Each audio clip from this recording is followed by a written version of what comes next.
Okay. Live. Mic's working. Greetings. Salutations. Very excited to watch Half-Blood Prince. Got my tea. It's a little too hot. I've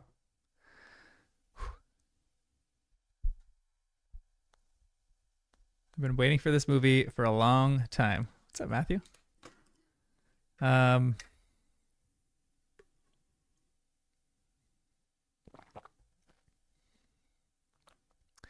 thing I can't do is have tea when it is steaming hot, fresh from boiling. Some people can do that, and they can't burn. They're like they don't burn their tongues.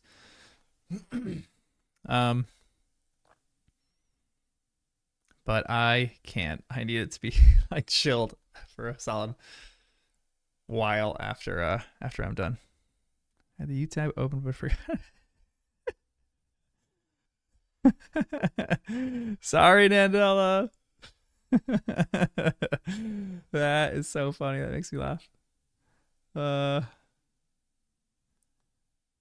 should just start doing it where I like yell as soon as I start a stream. Just really scare people who have me open on a second tab. I've been waiting 12 years. Extreme Muffin Eater.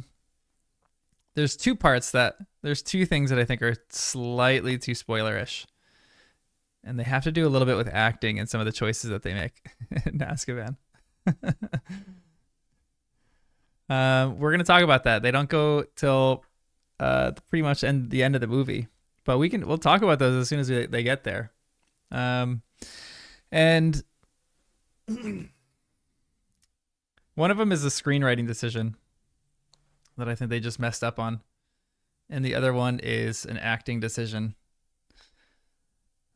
The acting decision of two people who I think gave a little bit too much away in their choices as actors. But we'll get there when we get there. I'm sure some of you know what I'm talking about.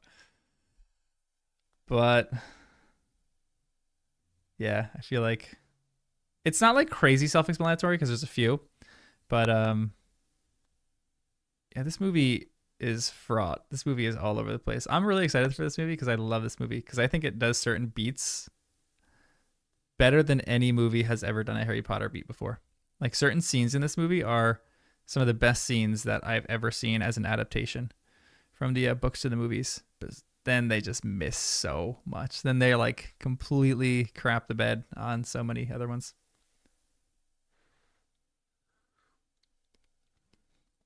I got Sleepy Time from Trader Joe's, or Well Rested Herbal Tea from Trader Joe's. It's like mint. It's nice. I do have a love-hate relationship with the movies. Although this movie is unexpectedly the most hated, but I think this is my favorite movie out of all of them. And I'll talk about that at length for why. I mean, I said most of really the reasons why. I'm not sure I can forgive the movie for the stupid Burrow scene attack. Yeah, I'm the same. I don't hate it.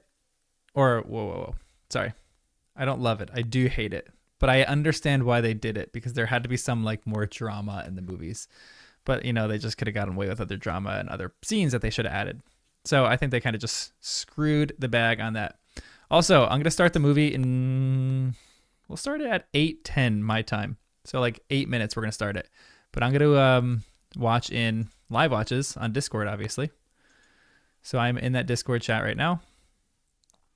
And then I'll paste the link so you guys can join. I'll keep pasting it throughout the night.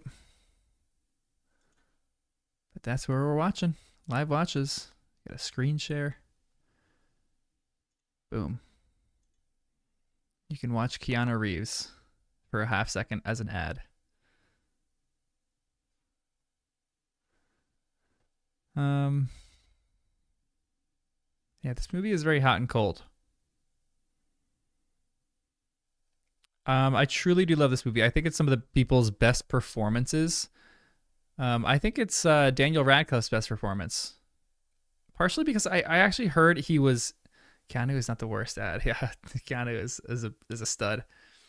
I have a thing for long, dark-haired men. Snape, Adam Driver, Keanu Reeves. That's my vibe. That's my type. Um, I'm glad that you checked out my other podcasts with my nieces and nephews. They're fun, right? Keanu Reeves is a Canadian. I didn't know that. We salute you, fellow Canadians. Um, Matthew, where in Canada are you from? Are you from like Matthew? That's very French. So you're from one of the French parts of Canada.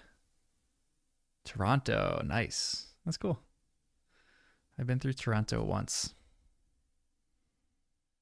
But yeah, this movie, I think Radcliffe, I think it's his best movie. Partially because I heard that when they filmed the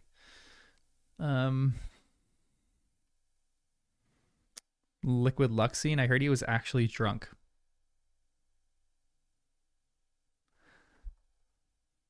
I watched 2 episodes of Bluey.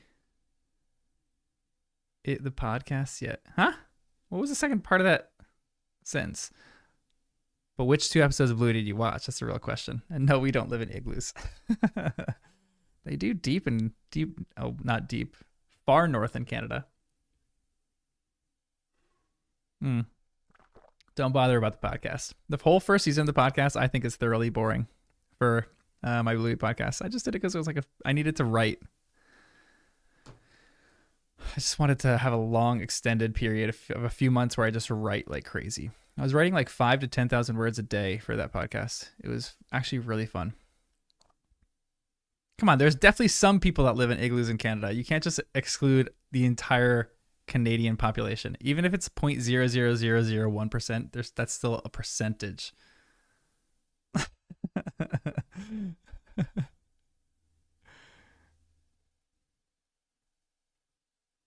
Nor do you have polar bears in the streets. You don't have polar bears in the streets, Nando? That's a bummer. Even the far north, they have homes. Guys, there's bound to be some people in Canada that live in igloos. Not like year round, but that's me 101. I'm sure you guys have crazy things that you think about Americans and New Yorkers. Y'all have moose. Like we don't. We have a lot of moose in the Rockies. But the moose in Canada are just a different breed. They're huge. Moose are the coolest animals. I love moose. Imagine having a moose as a Patronus. Oh man, that'd be so cool. So much cooler than a stag, to be honest. Matthew, I'm gonna say your Patronus is a moose. What is everyone's Patronus here? Throw your Patronus in the chat, because I love moose.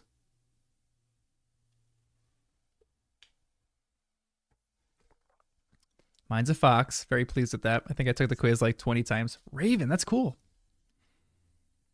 I feel like that fits your username on Discord as well, right? I gotta throw the timer up. Hold on 1 second, everyone. Timer, tools. No.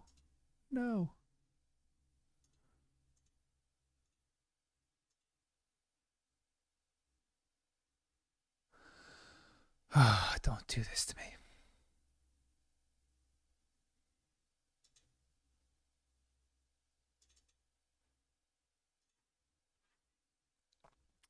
Alaska has mice, which is the plural of mouse.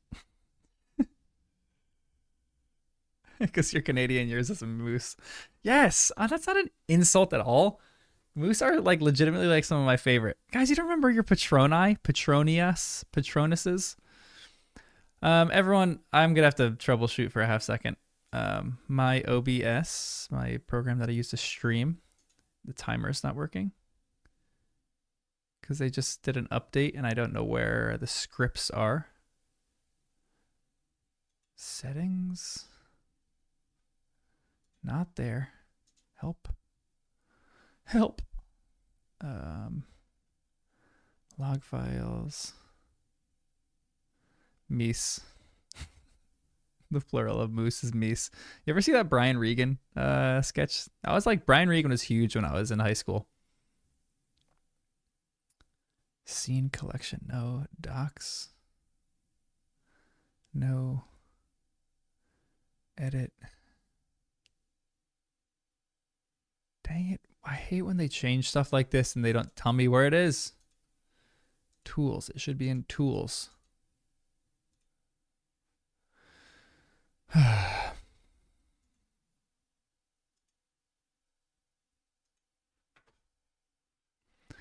Everyone hold a phone. Sorry. Give me a second. Where are scripts in OBS? It's not in the tools menu.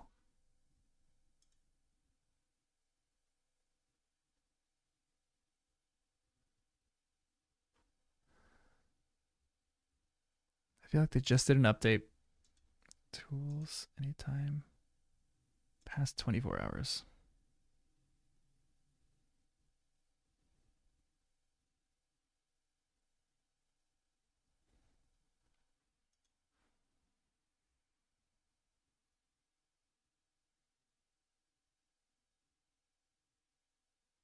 There's a difference between Canadian moose and Scandinavian moose. That's actually really cool.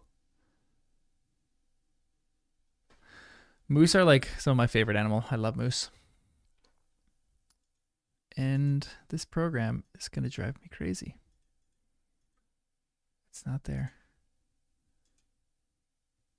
Tools.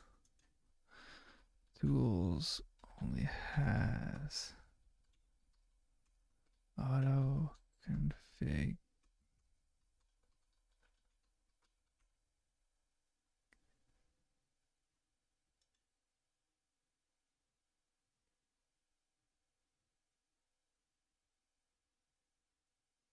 Oh, that's why. Shoot, I'm running this in safe mode. Dang it. Everyone, this is going to suck. The stream might end.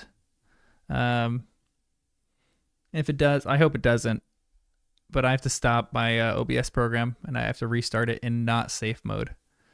I think that's the problem. So it might go down for a half second. If it does, I'll be back up in like 5 minutes. So give me a quick second. I'm going to stop streaming and then figure out this problem.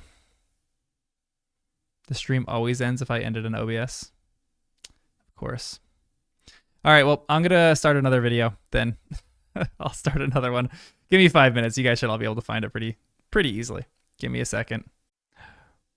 Wait, did it actually not stop? Hold on.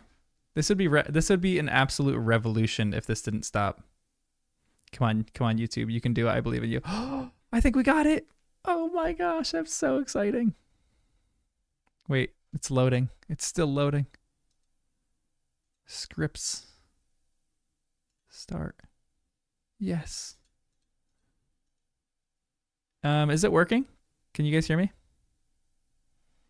It's super slow. Sheesh, Shamundo. Ouch.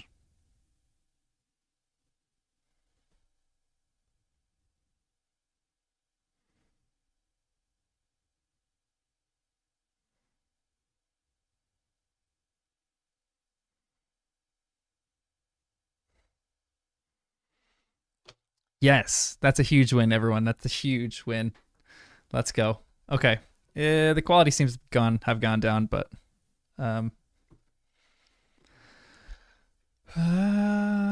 it's okay. I can deal with that. All right, everyone. I am obviously streaming. Whoopsie daisies. Come on. F for full screen. No. There we go. Back on W's in the chat. Let's go. I'm gonna paste that Discord link a few times, but that's where we're watching the movies. Give me like 2 minutes, because I'm gonna throw this out in the common room that we're watching. Watching the Half-Blood Prince right now. If anyone wants to join in the live watches and here on YouTube. You guys are watching my mind play in live. Copy.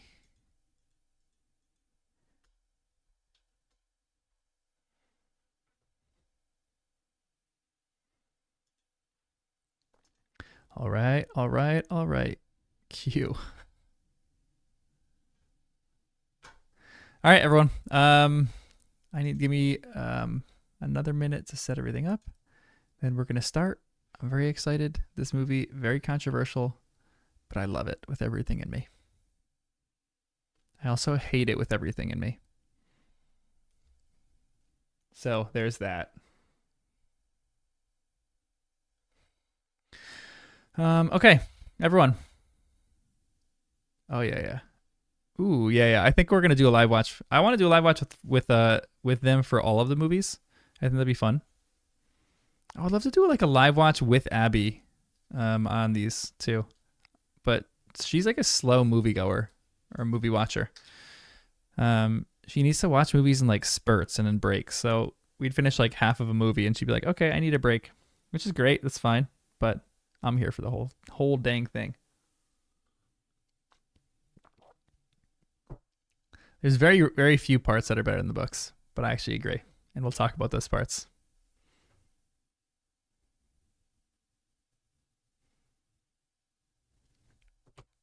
All right, everyone. I'm starting the movie in 30 seconds.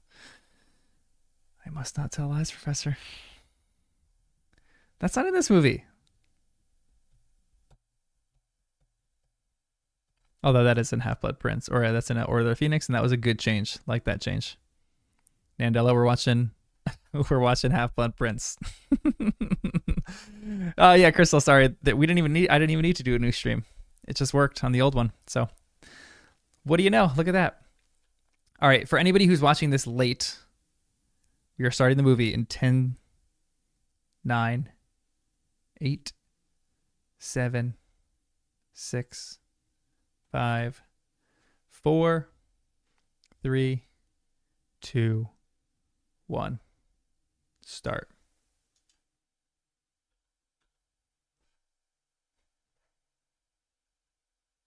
Let me know how volume is, as always. If there's any issues on your end, let me know. I get so giddy and excited whenever this WB Time Warner Picture logo comes up on the stream or on the movies. It literally gets me so excited. I don't like how this started, though. I don't like how this movie started with "I Killed Sirius Black." Actually, you know what? I'm gonna give things the benefit of the doubt here. Wow, that was loud. I'm gonna give some things the benefit of the doubt here. Maybe this isn't a bad intro. It shows Harry's grief. Although what they should have done is started it with him destroying Dumbledore's office, like the Order of the Phoenix really should have done.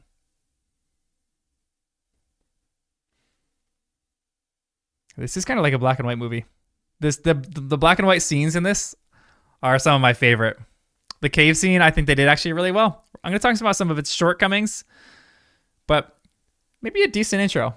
One thing that I do love, my favorite intro, because I feel like it kind of like encapsulates Scrimgeour a bit, is the next movie when he's like leading and he goes, "Your ministry remains strong." I don't know why, but I kind of love that intro. I know, no other minister. Very depressing because I was actually really excited to see that. When they started here, I was like, maybe they'll still go into the other minister, but alas, they didn't.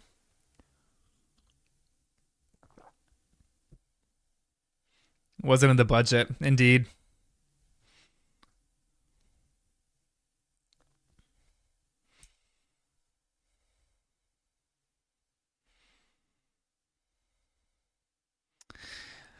I mean, I have clear objections to this because only Voldemort should be able to fly. I hate how they do apparition in the movies. That's not what they're doing. Isn't apparition. And they're taking wands with them, like they're like trying new wands or something like that. That's not apparition. That's flying. Only Voldemort can fly. And Snape. Such a good point. Oh, that's so fascinating. How they like go invisible there?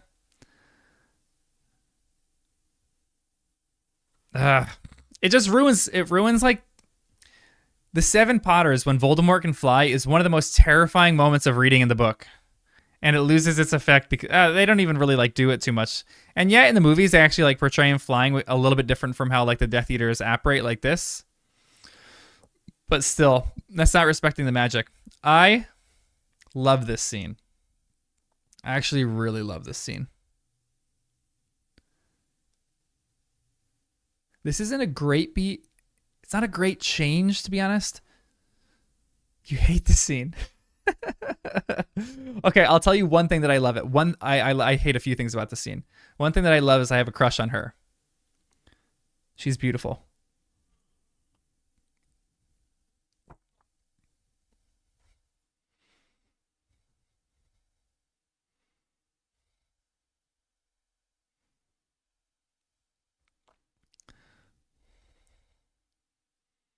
And this scene, she's in something else. Oh, Nandel, you gotta tell me what else she's in, because I'll just watch it, just to watch it.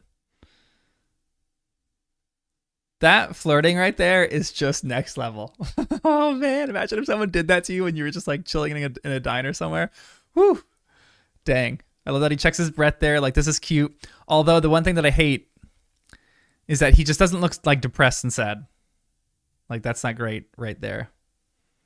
But what he's doing, which I think is actually an interesting thing, is just doing things to take his mind off of what is happening. Like, he's riding the trains because he's trying to take his mind. I love this one part where it's divine magic. This is one of the only parts of the scene that I truly, truly love, where it says divine magic, and then Dumbledore just appears there. That's Dumbledore right there, guys. That's like a great small little depiction of Dumbledore. I think that's so excellent. And then this is the worst. It pairs Dumbledore up with a great depiction and then the worst one. Like, to me, he is looking at this thing like intrigued.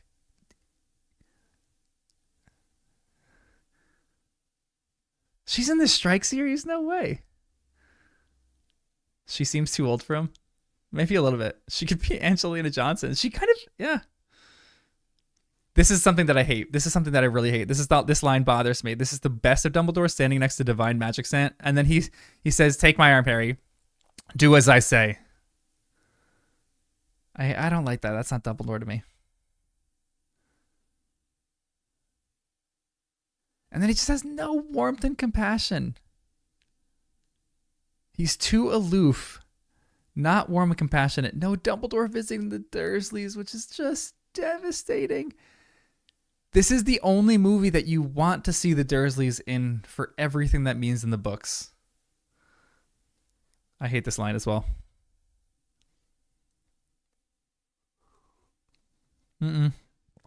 Harry, that's wrong. You actually don't really go with it. You don't understand your own character there. Harry doesn't just go with the thing. He's always questioning why they're going and doing things. He trusts them. This is a great scene. Great scene. I thought this was very true to the books. They missed some essential dialogue, obviously, but like, they captured the true essence of Horace Slughorn. Or maybe not, because he's different in the books versus the movies. They captured the true essence of the scene really well, I think. Yeah, I know they missed the "because you're with me." Again, this movie is going to have really high highs for me, and really low lows, guys. Really low lows. And that's one I can't stand. Because what that means in the book is just so gut-wrenching and phenomenal. And it's like Harry's ushering himself into like manhood. It's just, and they forget it. I love that he puts it on his tongue there. It reminds me of like when Gimli does that with the orc blood, and he spits it out. Orc blood. In the forest of Fangorn. I love that his shoes are hanging out right there. I love that Dumbledore smiles before he does that. Again, Gambon is very, very hot and cold in this movie. Some great little like acting. Like, that is Dumbledore right there. That's a great depiction of Dumbledore. Like, very happy that he's like enchanted by magic right now. That's Dumbledore to me. He like can't get enough of magic. He loves it so much.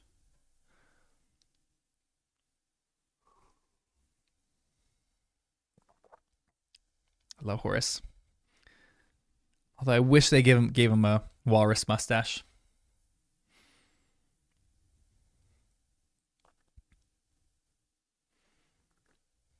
Oh, he's so good. Oh, he's so good. I love this. Your favorite Slytherin? June, you're in Slytherin, right?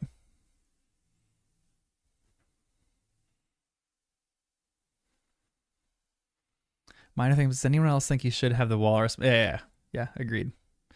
I kind of, I don't mind that he doesn't. It's not like a huge thing to me. But that was like the defining characteristic of Slughorn as far as appearance is concerned.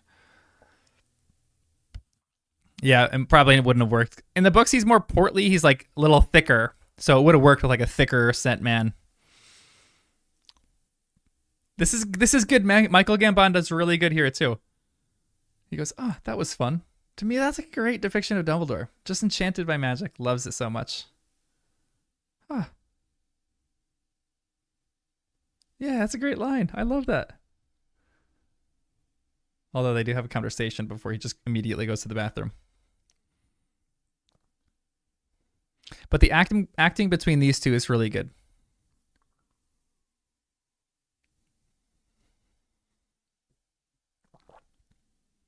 Wow, this is the professor, and that's interesting.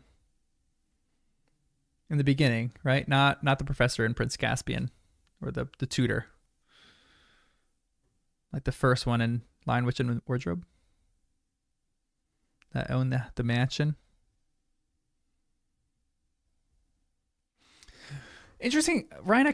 I think the actor is slightly different than the books, but I think it's small enough, and this guy does such a great job with it that it doesn't matter. It's the same thing with Imelda Staunton.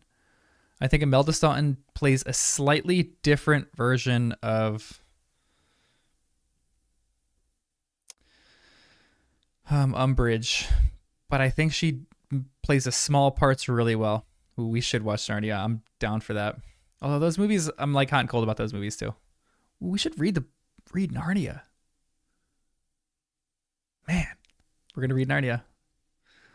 I mean, that's a good little callback for the movies. Trying to like, oh, this is Regulus Black. That's excellent, because this is what he says in the books as well. I think. Does he talk about this in the books? Actually, I'm rethinking myself.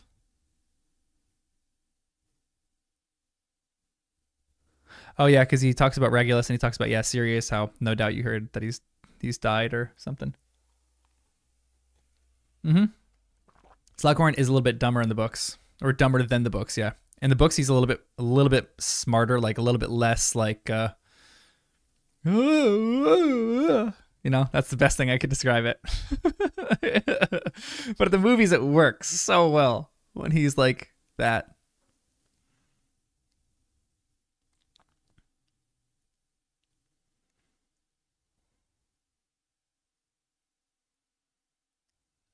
You know exactly what I mean, though, Nandala, right? I love this too. Like this is. I feel like this was such good like improv acting right there. I love that. Perfect.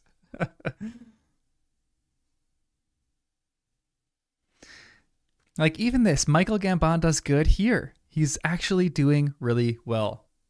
He is hitting more beats than he's missing. Like there's warmth, there's information there that he's giving him. But this, I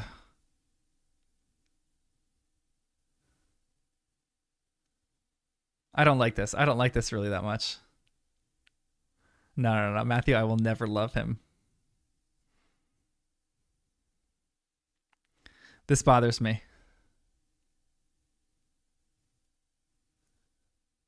Because this is what Dumbledore does, and this really ticks me off. Dumbledore. Well, maybe Dumbledore would actually. No, Dumbledore wouldn't do this. But Dumbledore literally drops him off in the middle of a pond and leaves. What the heck kind of a jerk move is that? Like, Dumbledore, you couldn't move me a few feet away so that my feet could be dry? What the heck is that? Oh, Ginny. Oh, you were so terrible in this movie. Oh, man. I love this part. This is a great scene when everyone's poking their heads out of the stairs. Such great camera work. Such good, like, cinematography or framing or whatever you call it.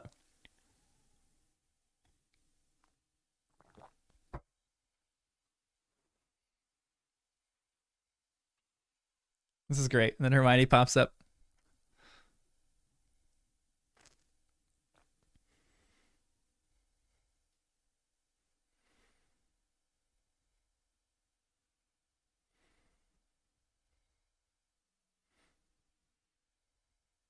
Yeah, movie Ginny is struggling.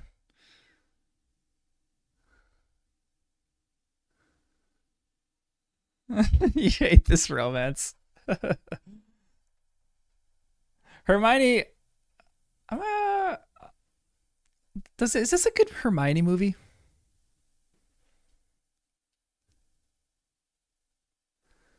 Hmm. Yeah, greatest house ever. I want to live in that house so badly. This is a kind of cool scene. I like the levity that this brings. Crookshanks just chilling there. Yeah, I kind of think it was the writers and the directors that ruined Ginny, but I also think she wasn't the greatest actress for Ginny. I don't know if she had enough confidence. Like to me, she's like faking confidence. You needed a redhead that was just like a boss, and everyone loved her because Ginny in the books was like the most well, maybe not the most charismatic, but just so confident and so loved. Kind of like a bully, kind of like a mean girl, but also like so cool, fiery, 100%. He has more. He has so much more chemistry with the waitress. 100% agreed with that. Not a good Hermione movie. They cut out a lot of her good parts. One of the reasons I don't like that coffee shop scene.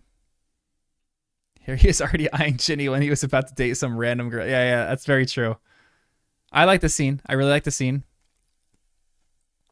I haven't analyzed this, so I gotta think about it critically right now. Yeah, she. Oh, that's a great point, Laura. She didn't really grow into the role, which I'm kind of with you on that. Like she was actually a pretty good young Ginny, super scared, super nervous, but she just maybe as a person, she just didn't grow into confidence that well, and it kind of showed. Although one thing I don't like about this section is that like Snape's house is supposed to be dirty and dingy and nasty, and I would live there in a heartbeat, like surrounded by all these books and in a cozy little armchair. Like, look at that. That looks so cozy and nice. In like where I live, that this place would go for like half a mil. When it comes to Ginny, I really think they screwed her over with the writing and directing. Yeah, that's actually interesting. Maybe they didn't know she was going to become the love interest. Oh yeah, music here. That's such a good point. Man, they missed this when Bellatrix was like grilling him on this.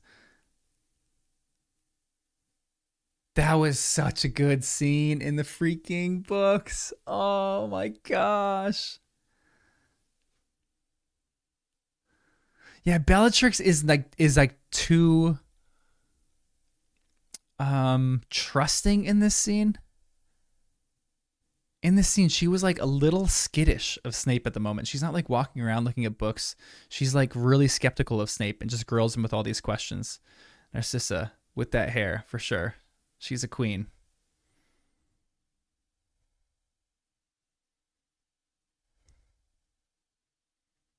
I wish she had the description that it says in book one. Like she would have been very pretty if she didn't look like she had a bad smell under her nose. Like she was just like this the whole movie. Snape's dad hated magic, so I doubt he would love books. Hmm.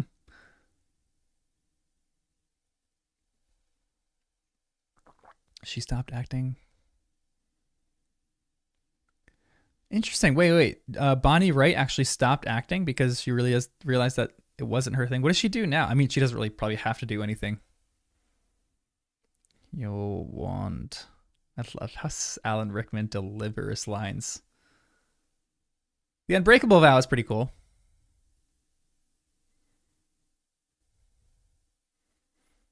Like this is maybe one problem I have with Helena Bonham Carter's performance is that she's not paranoid enough.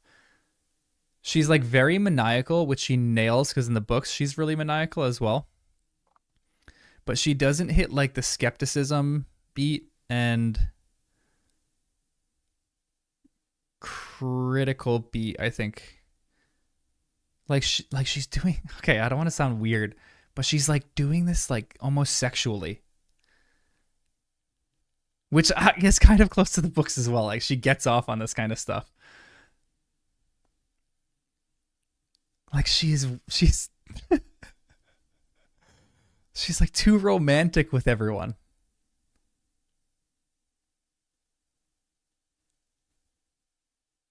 Which I kind of like because she shows she's like very in control of situations, but it also shows like she had legitimate fear in certain scenes, and I don't think that portrays very well. I guess because Helena could do that really well. Maybe she just kind of missed that. Yeah, I think she's pretty spot on too, but I think she just misses a few things in that scene. Sisters Black, yeah, agreed. Oh my gosh, I want that series. I want the whole House of Black. House of Black is just a good HBO series name.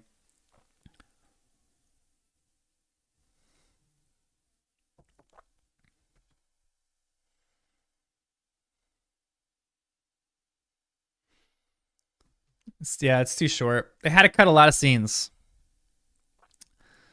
All these should have been. These movies should have just been a TV series. Oh look, they're making a TV series out of it. Look at that. The potential of death makes Bella slide off her chair.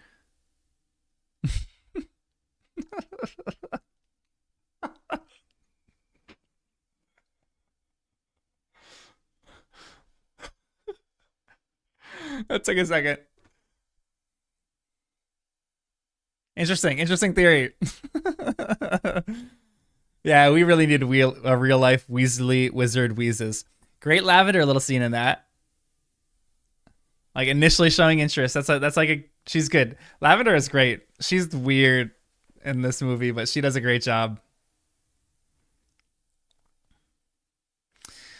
Which of the kid actors had the most success as an actor after Harry Potter? I would say maybe Neville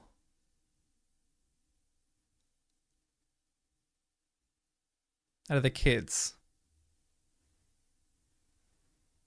Yeah, maybe Radcliffe. I feel like Radcliffe wasn't the best actor though, obviously, but I think he just got his success after that from Cedric. Yeah, that's kind of true. Ooh, yeah, Cedric. Yeah, Cedric is it.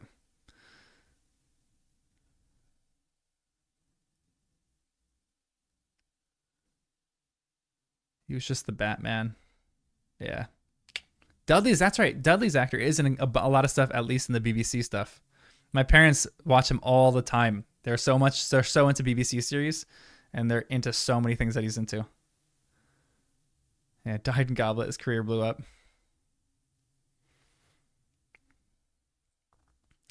Harry Melly, who played Dudley, grew up. Yeah. I love that. One of the lines that Dudley gives in the movies is, I'm not Howie. And his name actually is Harry. That's great. I love that. Little stuff like that. It's great.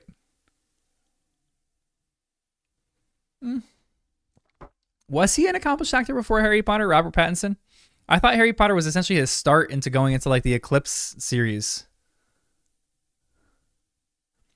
I think Harry Potter was like legitimately his start. I think he was in a few things before that, but then I think as a younger actor, like while Harry Potter was going on, that's when he hit like the Eclipse or Twilight series, and then he was in all that. Then his career really blew up.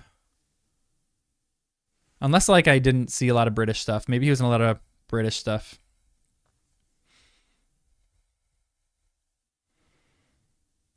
Cool transition right here with the train.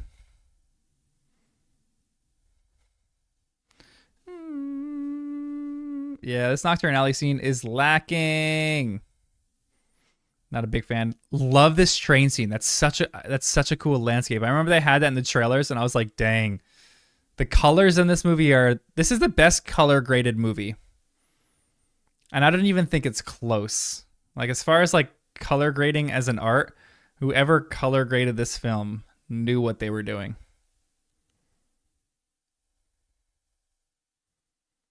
I love Luna so much. The devil all the time. Interesting. I remember we thought Sean Biggerstaff would blow up. Who is Sean Biggerstaff?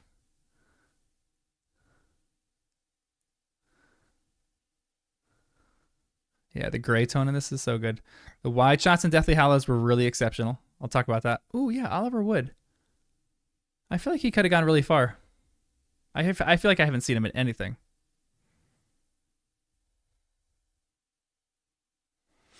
So bummed they missed the Slug Club. Slug Club was such a fun chapter in Half-Blood Prince. Oh, yeah. Oliver Wood. Big crush on Oliver Wood. The jock type. Robert Pattinson only has 2 acting credits before Harry Potter. Interesting. He wasn't that great in Harry Potter acting wise, but he was pretty.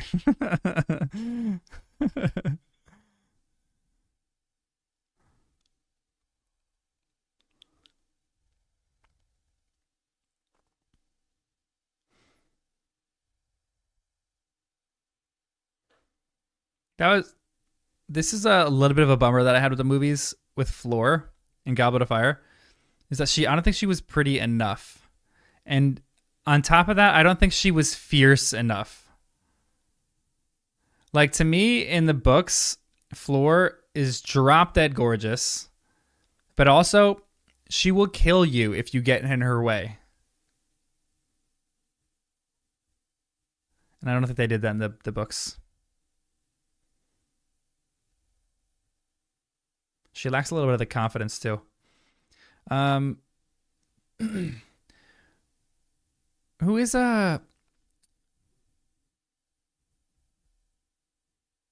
who is she again? Who is she supposed to be?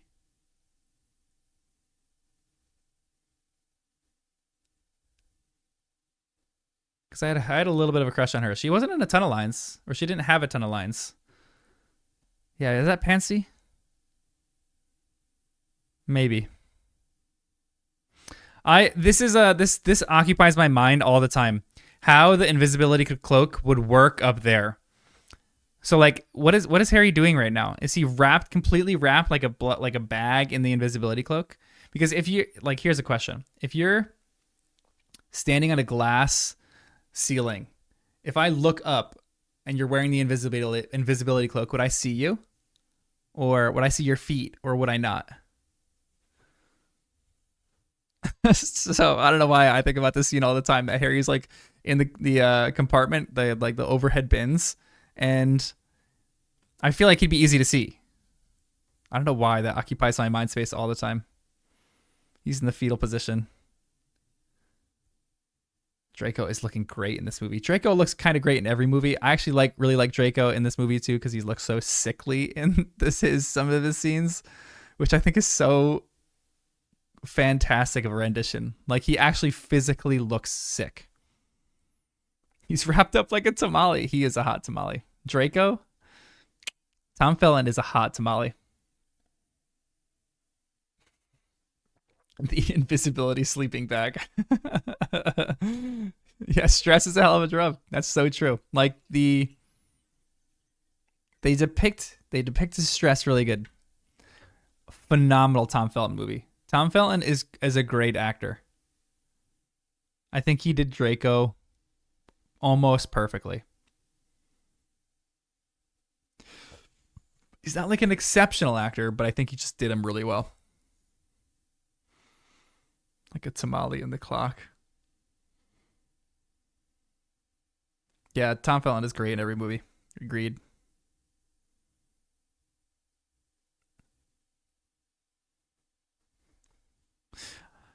Don't mind that Luna finds him. I love she goes, "Hello, Harry."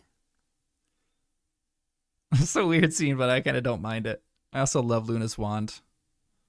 Luna has a beautiful wand. This is also kind of a fun scene. But bum they missed the whole Tonks thing. So I have a crush on Tonks, obviously.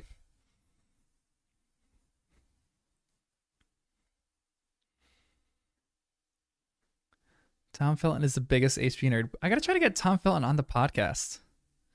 Guys, we got to come up with a list of like the biggest Harry Potter nerds that are actors and try to get them to do like interviews with us. How fun would that be? You don't like this Luna ad, Crystal? I don't mind it. I don't like. It's not like a like ride or die for me because they. Maybe it is a little bit because I was really bummed that they did skip the Tonks scene. Like they didn't really include Tonks in it at all. But I don't know. My dog's making noises over there. I don't mind the Luna scene so much. Like this is a cute little scene. Devil may care this way. I love this line. No, but I've done several toes. How different are they really?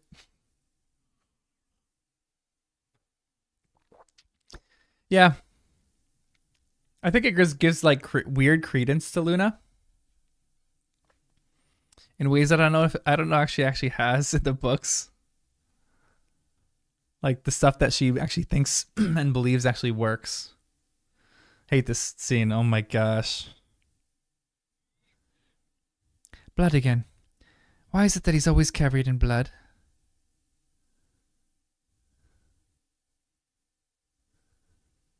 A great Hermione line.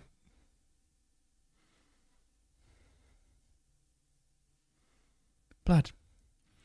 Why is it he's always covered in blood? Come on.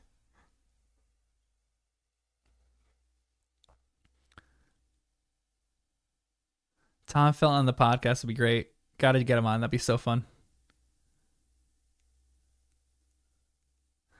Yeah, Tom Felton is hilarious. I feel like he is the biggest nerd Harry Potter fan out of all of them. Harry got points taken away for Muggle clothes back in the day. Yeah, she can see past the invisibility cloak. Or Oliver, James Phelps. I heard James Phelps is super into it. I heard both of the Phelps brothers. One of my friends met the Phelps brothers, has a picture with them, and she was obsessed with them, had a big crush on them. So if I get her, or if I get both of them on the podcast, she would die. Although I haven't talked to that friend in a few years.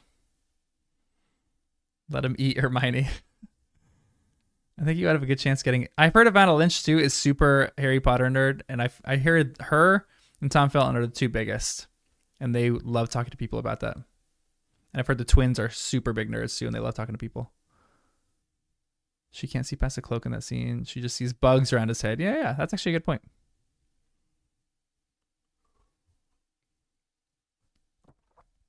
Yes, no reaction to Snape becoming Defense Against the Dark Arts creature. This is an interesting scene. I actually don't mind. I don't mind. Actually, kind of actually not even that I don't mind this. I actually like this scene. There's like a sing-songiness to it.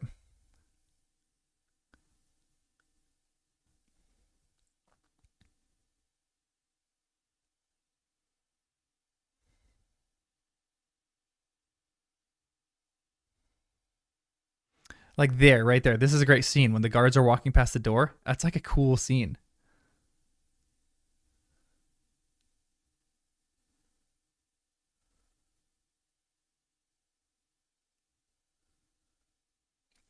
Imagine being a first year.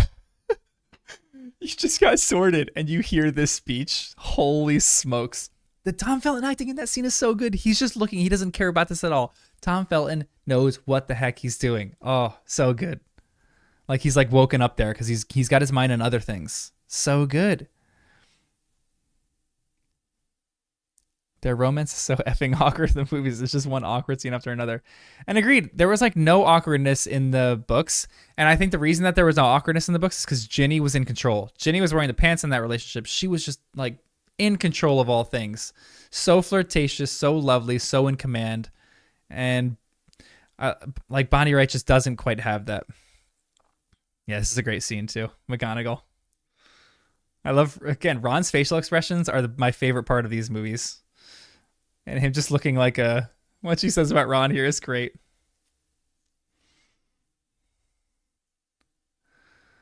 Major panic attack. And I'm catching the train home.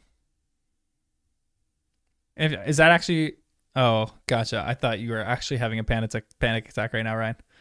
Yeah, yeah. If I was a first year and Dumbledore makes that speech, I'm sending an owl to my parents immediately, or I'm literally just going on a train home. That'd be terrifying. Great scene here. Great scene. Great, great, great, great scene.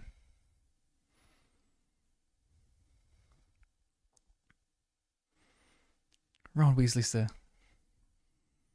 I love Lavender. Lavender's great. She's so good.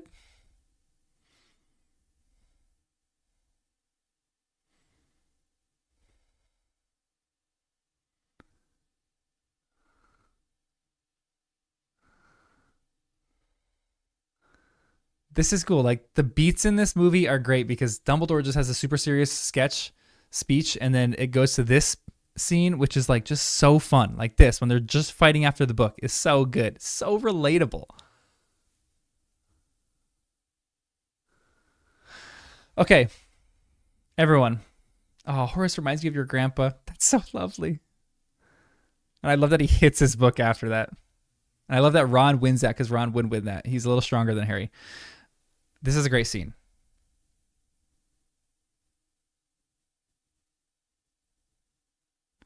New parchment in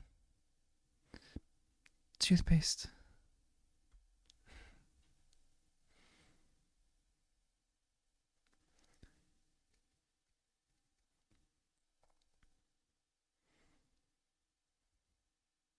I love that they kept this line in. I really love that they kept this line in because to me, this is such a fascinating line. The idea of obsession is the most dangerous thing in this room. It creates powerful love or powerful infatuation or obsession. For that reason, it is probably the most dangerous potion in this room. And literally, they're about to brew the draft of living death. It's crazy. Mandela. New books is a good one. New books would be one for me. The smell of spring would be one for me. Love the smell of spring. I can't really describe the smell of spring. It just smells like freshness. Mm. Jables, you're the best. Throw some likes on the stream so the podcast gets out to more people. Good reminder. I got to keep pasting the link. I always forget that. Um, okay, guys, what is your headcanon on this? Why was Snape's book left there? Did Snape plant this? I don't think it was ever really explained in the books.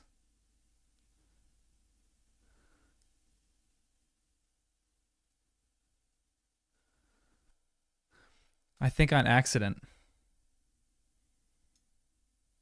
Hmm. Would Snape accidentally do something like that?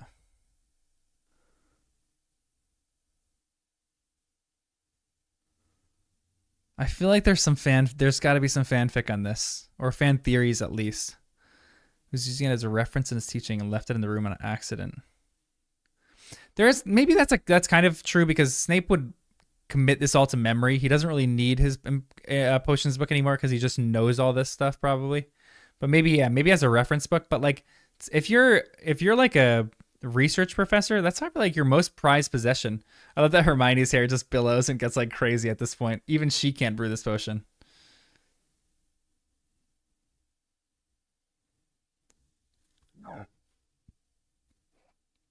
It's his book, so he just kept it in the dark. Unless it's required to leave potions books for next year.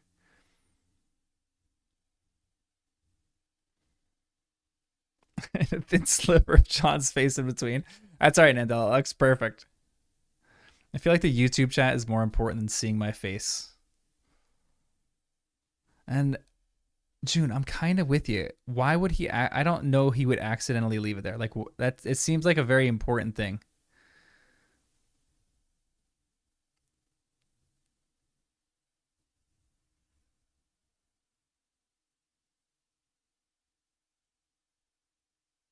Was left there when he moved classrooms. Even if he did, I can't see him going back for it at some point. He wouldn't want to leave his original spells lying around for anyone to use. Yeah, agreed. New car smell makes you feel nauseated. It's too much important info to be left there. It's almost like a diary. Kind of agree. That's why I feel like he almost planted that, because he wanted Harry to know certain things.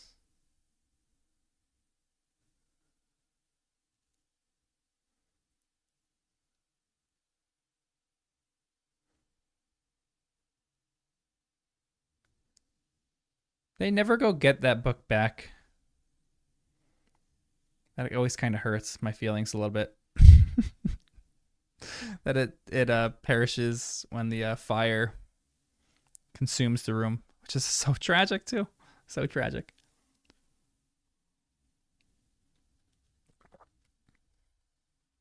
Interesting. Like, he's got like his iPad notes and he just took pictures of everything and it transferred it into a PDF.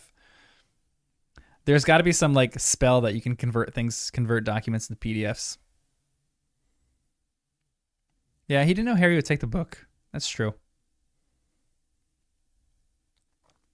Yeah, it's a weird little thing. Like, if maybe I'm just because I'm putting myself in Snape's position so much. Abby mentioned something that's really interesting to me, that she typed Snape as a 5, and Snape is a really unhealthy 5 on the Enneagram. So if any of you are familiar with the Enneagram, I'm a 5, which is like 5s love information. We want to feel useful. So personally, for me, leaving a notebook like that would never happen. Because that's information, that's my own information that I've came up with. It's like original information. And that'd be really hard to part with, to be completely honest. Which is why I think maybe more he kind of planted it. But I don't know. I always imagine he transferred everything. Oh yeah. Why would you leave something so personal there? But how could he know Harry would get the book? Agreed.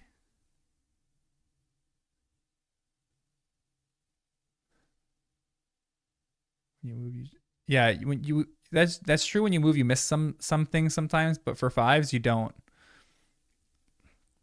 because the most important things are the things that come from your mind, and I think that for Snape, that thing is so vitally important to him. Maybe it's not that important because he's committed everything to memory and he knows all those things because they've been in such practice. But that's like a lot of research here. The memories, yeah, the memories, and the no gaunt memory is unforgivable. Okay, follow me on this. Snape gave the book to Draco to try to help him with his mission, but Draco wouldn't accept Snape's help, so he swapped it out with another. Oh, Ryan, I love that theory. Dude, Ryan, I love that theory. Ryan, you're giving me some headcanon right there. That's my new headcanon theory. Draco snuck in before the class and swapped it because he didn't even want anything to do with it. That's so freaking cool, because that sets up so many cool things in the later parts of the story. Dang, I love that. I'm so into that, Ryan. Great. You just thought of that. That's brilliant. It's becoming my headcanon right now. Yeah, this kid is Fine's nephew. That's crazy. I forgot about that. I would leave it if it was a version five versions ago. I can't imagine he would still be working on the same thing from when he was 17. That's kind of true. Us 5s, yeah, that's kind of true. If you have an updated copy, the last ones are a little uglier. You know, you don't want to keep those around. Yeah, don't do ones that you have to pay for. I gotta throw one in the Discord I'll throw it in the Discord and in the Reddit subreddit for ones that you can take for free. There's not great ones that you can take for free, but there's a few. This scene is interesting. Kid Voldemort in this scene is actually pretty fascinating to me. I think all of the kid Voldemorts do pretty well. Like, there's something off about this kid already, and you can kind of tell. This scene does miss a few things, and they miss a few memories that came before, which were devastating. Like, you need the Gaunt memory. That's so important. But they leave out the whole Rings backstory, so, whatever. For the movies, at least. So many missing memories. It's devastating.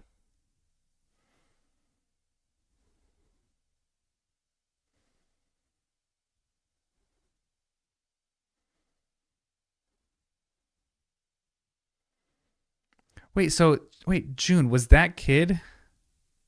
Did he act in anything else? What else was he in?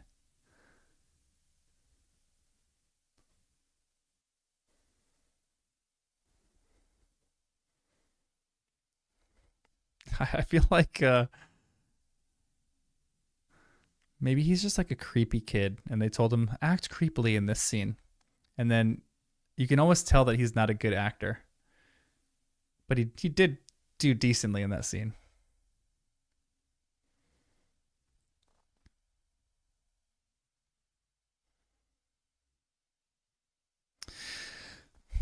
One thing I think this movie does pretty well is it does hit the gravitas, like the importance of what Harry needs to do. Dumbledore conveys that. Well, Michael Gambon conveys that in a really good way. The bird scene is actually kind of interesting to me too. You can kind of tell how Draco's doing based on these birds, and even the sound effects of the birds are really fascinating. He's in the After movie series. I've never seen that. Oh wait, like oh no, I'm thinking of the Sunset movies. Have you guys seen like or the Before Sunset, Before Sunrise? Um with Ethan Hawke and what's her name? Julie Delpy. Great movies. I don't like Gambon. I just think he does a few things well. I will never concede that. I think he this movie just isn't terrible for him. But although later we'll talk about some terrible things that he does. I love how Quidditch looks right here. The Quidditch pitch is so interesting to me. I love it. No robes everywhere. Just it's cool looking.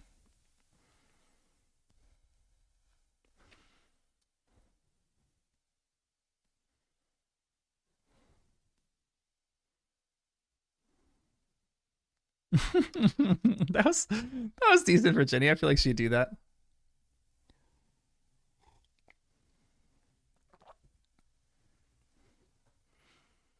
The look of Quidditch is really good in this movie.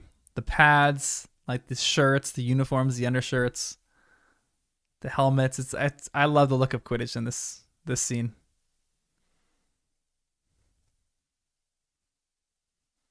Ginny showed character for one line, two or no, one line, two words.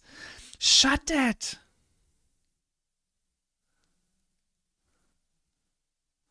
I went too hard on Gibbon. I will never say that till the day that I die.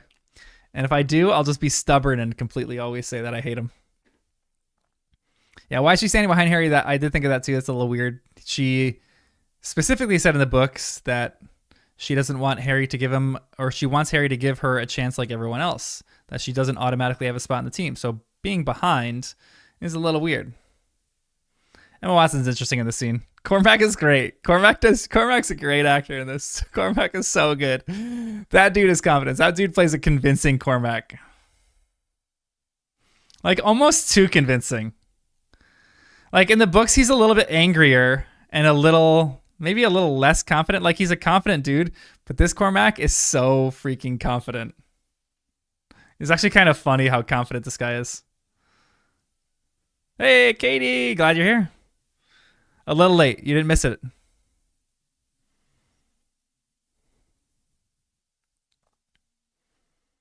Yeah. There's definitely scenes that we're never going to agree on, which is fine. That's why I love this Harry Potter community. Yeah, we're really just getting into the movie.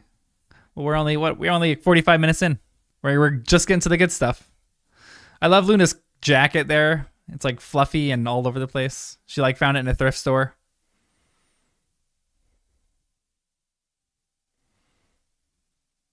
Hermione's about to become real practice and confundus charms when she confunds her parents. Love that Ron makes that save. This and Lavender just smitten with this dude. This is another great scene.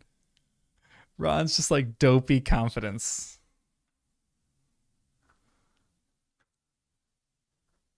Rupert Grant is so great.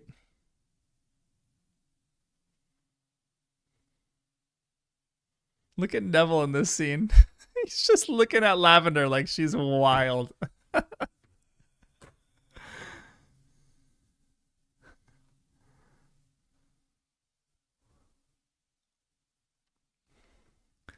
The costume design is good in this movie. The lion costume, I'm glad they included that. The girl who played Lavender, yeah. Lavender is so good in this movie.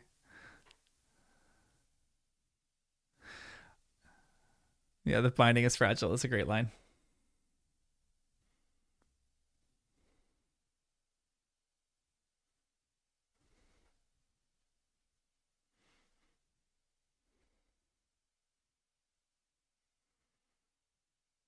Okay, this is gonna be maybe sound like a little weird, but in the books, Ginny like woos Harry.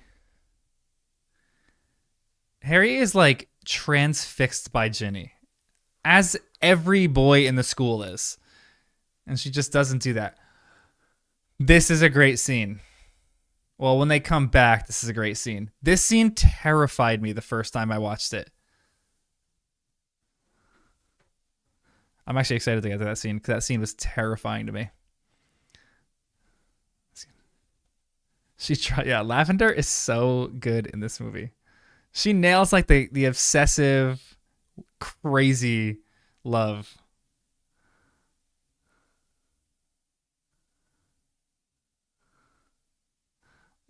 I love Flitwick.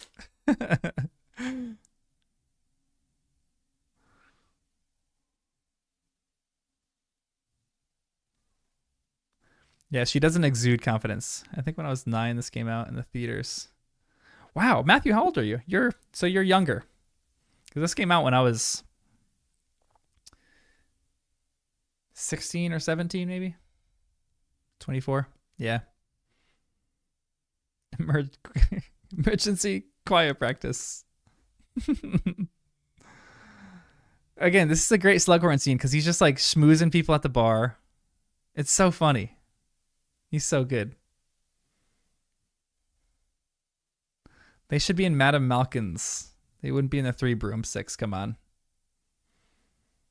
This is a great scene too.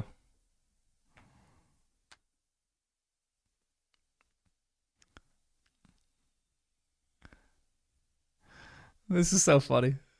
Ron and Hermione and this are so great. Ron, guys, when you do another rewatch of these movies, just watch Ron's facial expressions. Just keep your eyes on him because they are so perfect. How he thinks through things. Hermione says that line and you can tell it takes like a few seconds for it to process with Ron. Even when he leaves, he's like, what did she mean by that? The all hands on deck is a line that me and my mom quote to each other all the time. Yeah.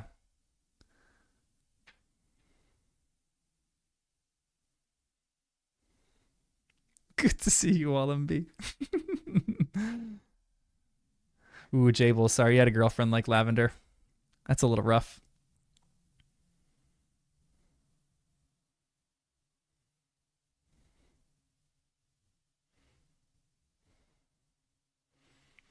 Yeah, Dean was kind of cool in this book. Yeah, he had Quidditch scenes. He was like, this drives me crazy. Okay, guys.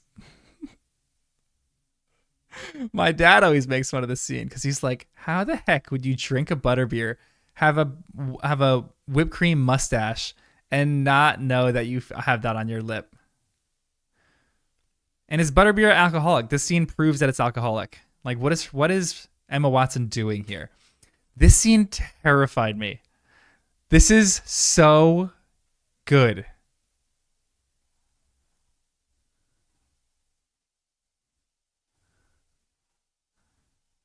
I'm getting the chills right now watching this.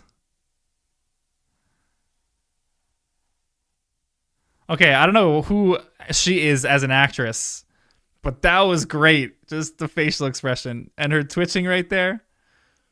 This shows like the darkness of magic, or the darkness of dark magic. Ooh, maybe hot take. Dean is the worst character in the series. What's your explanation for that?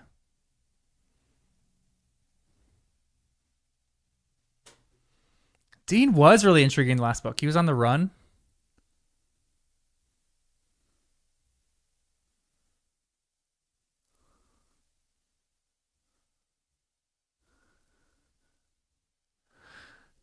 There's a sound effect in this that sticks with me all the time. There's like a monkey in the room somewhere. But when they hold this thing up in like midair with magic, the monkey goes. It's creepy. I'll show you what I mean. Something happens. It's always you three.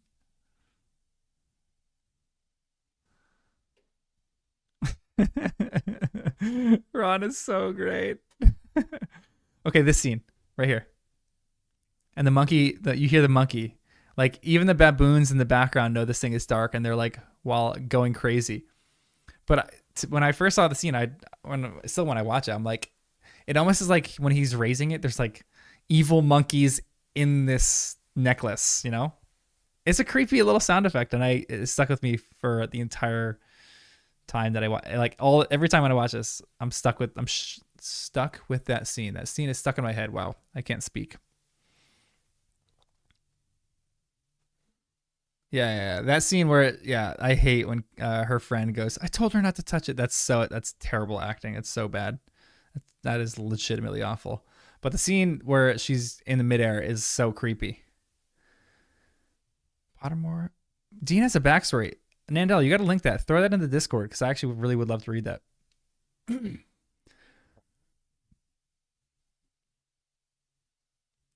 Dean kind of is a hot tamale. Dean pulled Ginny. Guys, lest we forget, Book Dean pulled Ginny before the Chosen One. She never dated Seamus like it showed in Order of the Phoenix, the end scene of Order of the Phoenix. She was dating Dean at that point. Rupert Grint is great in this too. Oh, he's so funny.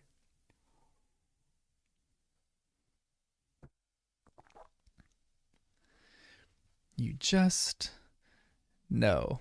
Yeah, it's a all timeline.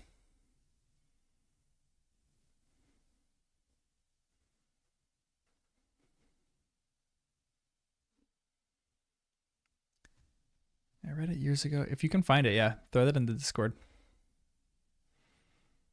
Dean is kind of a hottie, at least in the movies. Skin discussion is funny to me. Again, guys, this is a terrible adaptation. But as far as just like a solo movie, this movie has such good beats. The pacing in this movie is great. It for sure is a rom-com, but there's so many dark moments to this. I feel like it kind of just captures the essence of the book decently well. I know that might be really blasphemous to say, but the book has so many dark moments mixed with so many hilarious moments and so many light moments. And the movie kind of captures that, although the movie just leaves so many things out and messes so many things up. Like the memories. It messes every one of the memories up terribly. Like, this is a hilarious scene. This is so funny to me.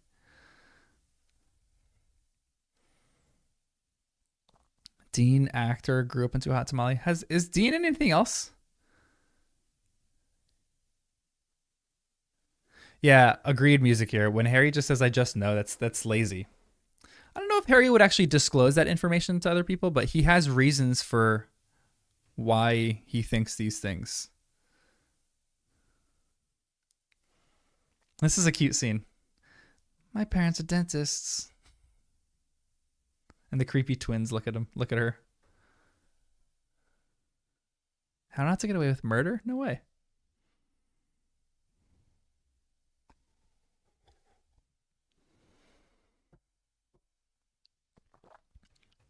Robbie Fenwick did bite my father once.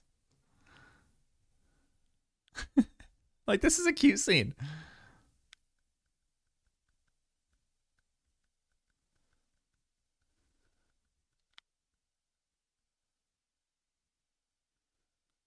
Like, okay, so this is tiny. Like, if I was a director here and I was directing Bonnie Wright, this is what I would say for this scene.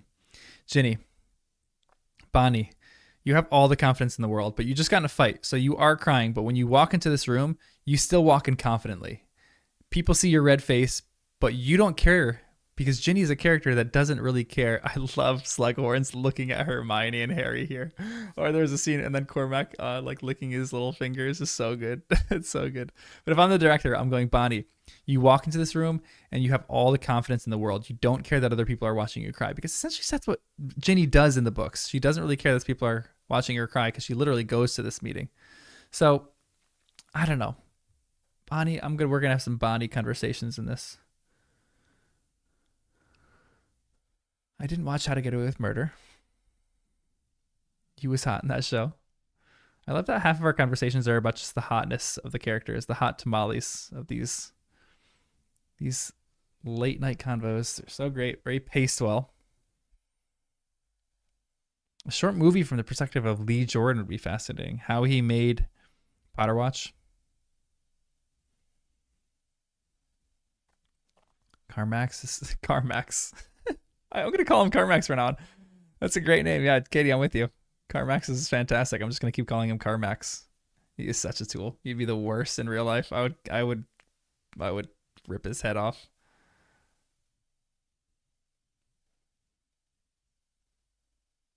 Yeah, David Yates, again, interesting. Carmax McCargan. This scene always makes me want ice cream. The amount of ice cream that they were eating in that scene is astronomical.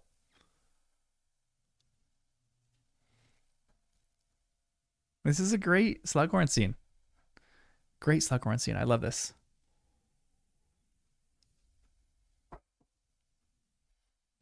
Yeah, I would down. My brother used to get furious at me for the amount of ice cream that I would eat.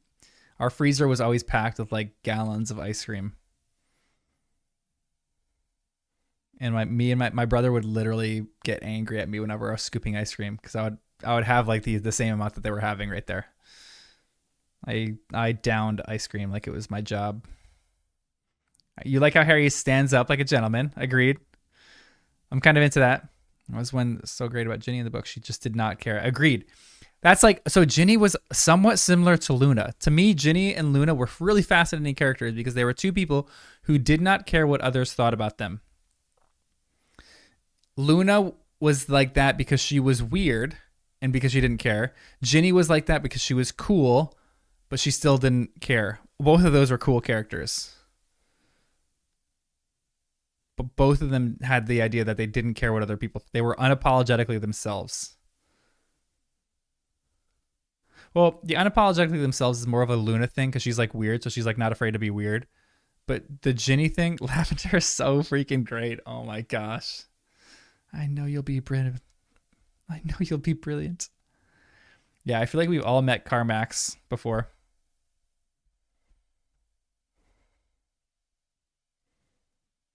They do this scene really well. When he, yeah, I love this. Ron's fashion sense is great.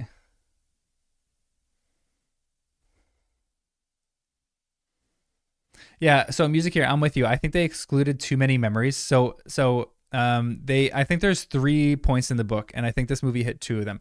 The 3 points to me are the romance, the levity, or the romance, like, and the levity, like the fun stuff, the darkness when like there's evil going on or all around the school, and then the memories.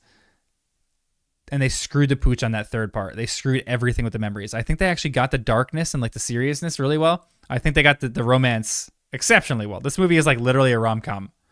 And I think they nailed that part, but they just didn't they kind of nailed the seriousness, but they missed the memories completely, which the memories were the whole purpose of the Half-Blood Prince. Like that's why so many people love that book so much. I love this so much. Weasley is our king. Like, this is so freaking great. When he's on Liquid Luck, and when he like slaps Harry, come on, Harry, we got a game to win. It's so good. This teaches the greatest sports lesson of all time, which is in Space Jam, one of the greatest sports movies of all time, which is confidence. If you have confidence, you'll be a pretty good athlete. Slughorn is an underrated character. He's slithering but isn't bad or evil. He's just egotistical and prioritizes the status above other things. Agreed, Katie. I kind of think he is a very underrated character. I love how he was at the Battle of Hogwarts so much. And Slughorn is defeating tons of people at the Battle of Hogwarts. Low-key, unbelievable wizard. Like, he can back it up. This is always an awkward scene when Ron is just standing in the middle of things. Like, to me, the director didn't know how sports worked. Like, he read about how sports worked one time when he read a sports book, but he didn't actually know sports or hadn't really been to a game, you know?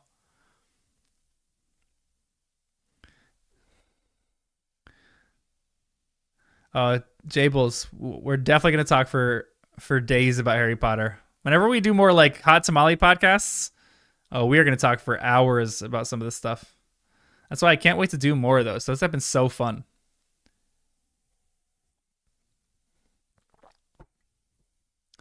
Agreed, Katie. Love that there's a little bit of Quidditch here. I was so into the Quidditch in this book.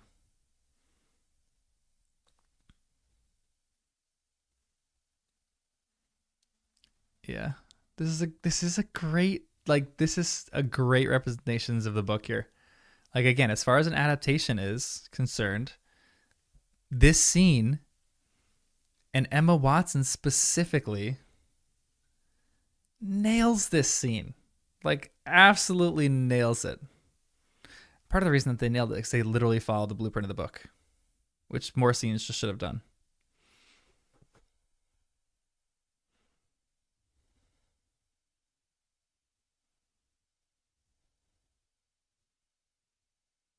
Because this conversation isn't really in the books. It's more just Harry comforting Hermione.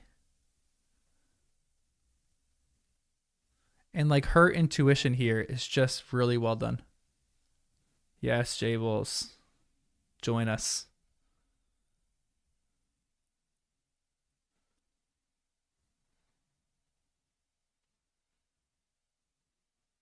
Yeah, one of Hermione's best scenes. Hermione or Emma Watson um does really well in any of her depressed scenes.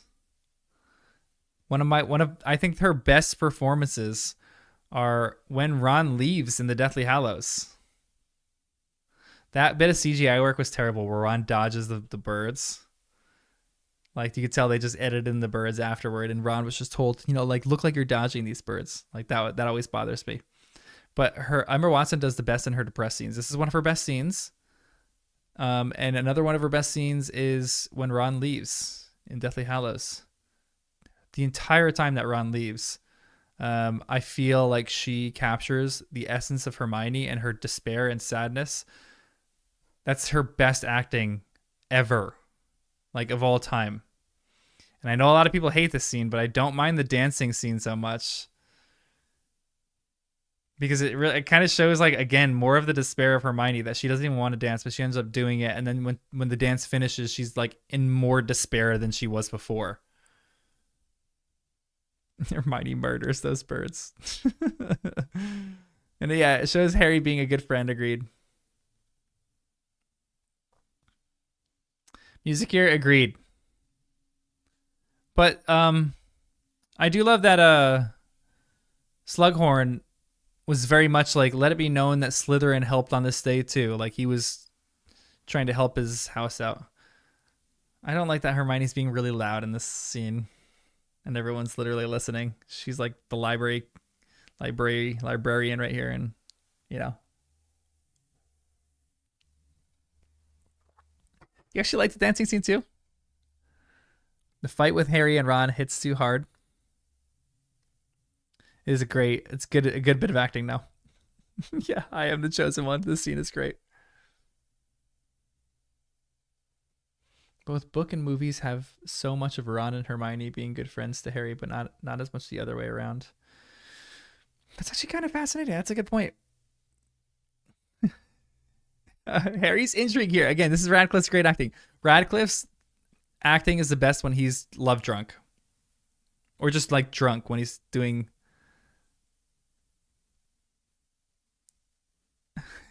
someone cool. Like that was a great scene for Radcliffe, and then the liquid luck scene is his best scene.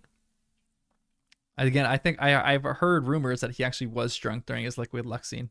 They actually gave him a lot to drink.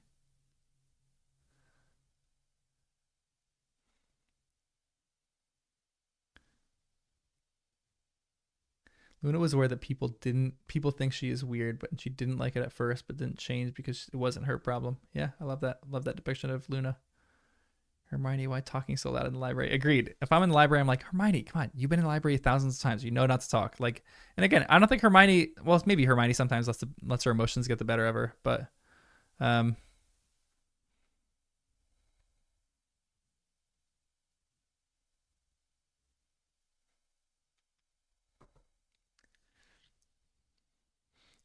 Romilda Vane is a babe. Romilda is absolutely a hot tamale. Romilda was in the Witcher. I never actually saw The Witcher, but maybe I'll watch that now, just to watch Romilda Vane.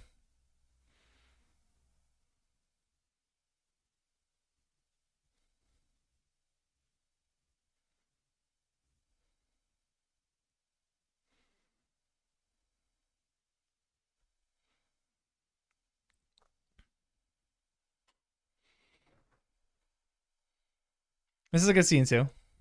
The Slug Club. These parties would be kind of fun. I like these. This is like the Finer Things Club in The Office, which is the gayest thing about Oscar. Carmax is great in this scene too. Dragon Balls.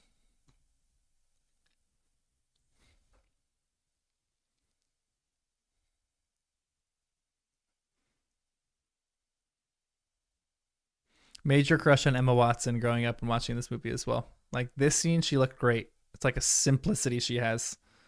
Oh, she looks very beautiful there.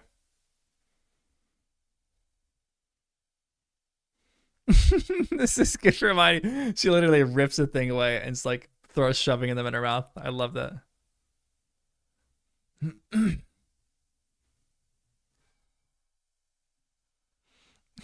Carmax is so great. Yeah, it's a great dress.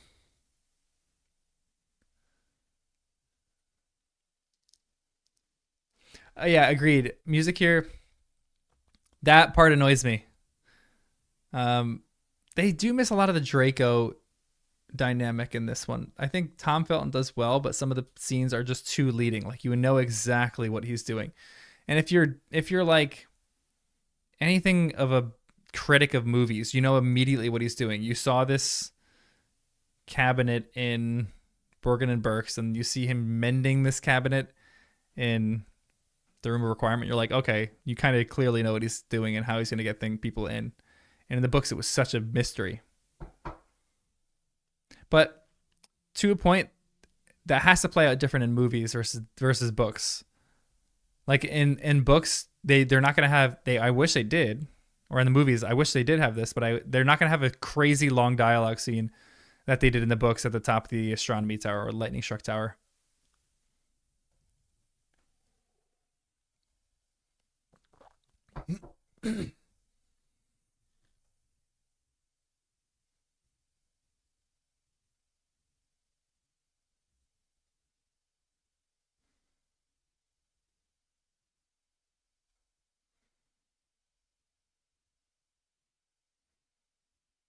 Harry's question was too stupid to even acknowledge.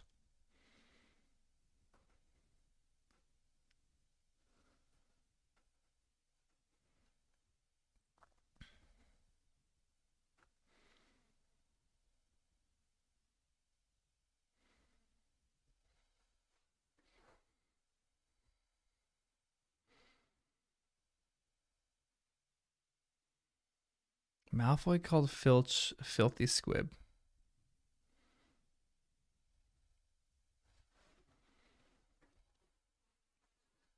It's pretty gross.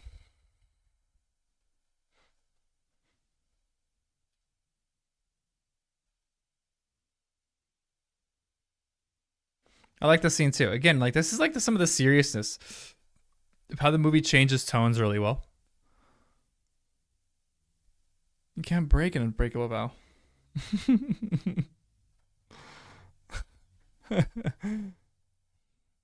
Yeah, I kind of like that depiction that Harry isn't really a good friend to Ron or Hermione, but hey, Ron and Hermione are great friends to Harry. I don't know if Rupert Grint just doesn't portray that very well, or not Rupert Grint, Daniel Radcliffe. This scene is so great. I love Harry just like messing with the little seat back right there.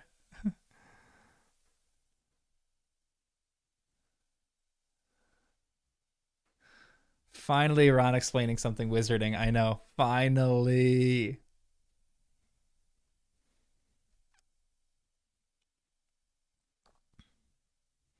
Come on, wrong. Ron, nothing wrong with that. Everyone just needs a little snogging, you know? Hermione pissed off right there. Yeah. Lavender is a little rough. Lavender is very clingy.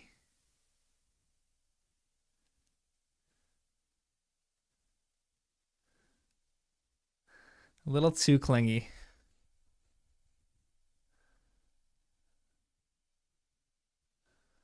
Tonks is a babe, guys. The short hair.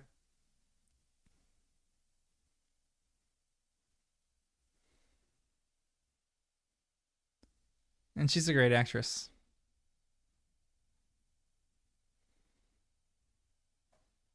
I love Mr. Weasley in this scene too. I feel like Mr. Weasley captures what Arthur would be doing in this scene.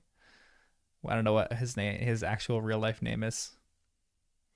I love the pillow scene where he like just has the pillow on his lap and his hair is all ruffled. He's like showing the stress that he has at work. But we're coming up with some of the worst scenes here though.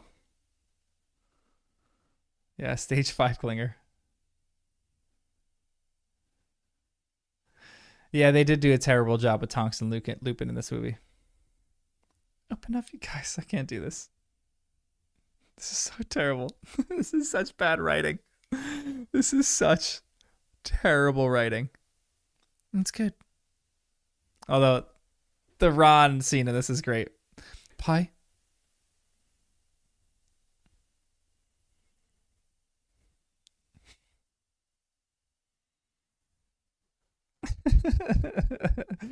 Like we have one of the worst scenes with one of the best here, with Ron just shoving pie in his mouth. That's great.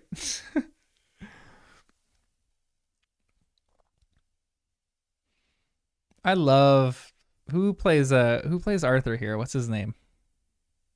I think he does such a good job of Arthur.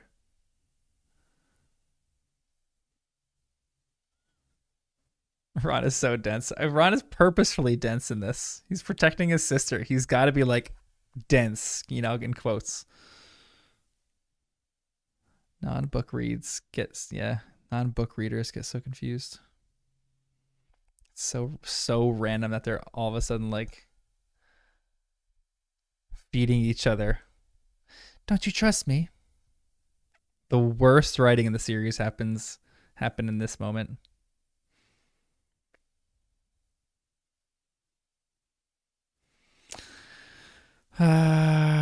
This is bad.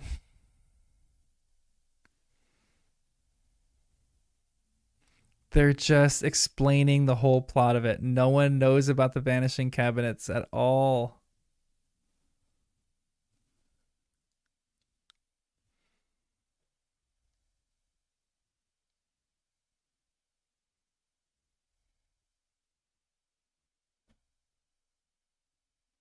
Ugh, ugh, guys, another terrible addition. I know why they had to do this for a movie because they're like trying to give some action to the scene, but this is rough. I love that Tonks is saying first night of the cycle is always worse. I just love Tonks' hair in this. I don't think her. Yeah, I kind of am with you. I don't think Remus and Tonks' relationship is really good in this because they're obviously not at this point. Tonks is completely devastated. Oh my gosh, this is brutal.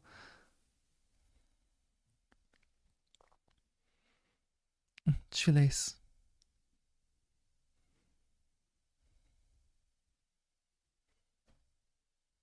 Okay, like this is terrible because in real life, Ginny would just be like, Harry, tie your own shoelace, you know? How she says Merry Christmas, Harry, in a really breathy way is actually kind of good. I'll give her the benefit of the doubt there.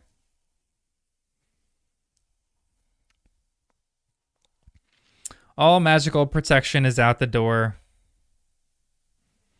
They don't respect magic in this series.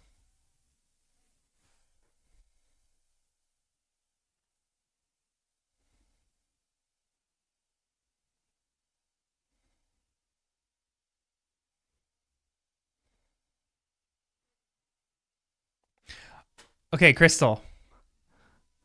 I have a very hot take on the I hate sand line. And this is the hottest take that I've ever had for any series. I actually think it's the best line that's ever been delivered in any Star Wars series ever. Okay, and this is why I think that. Because this isn't a Star Wars channel, but because it shows so much of his backstory. He's from a sand planet. It shows like, I'm not gonna dive in that into it, but I actually love that line. To be completely honest, I love everything about the prequels for Star Wars.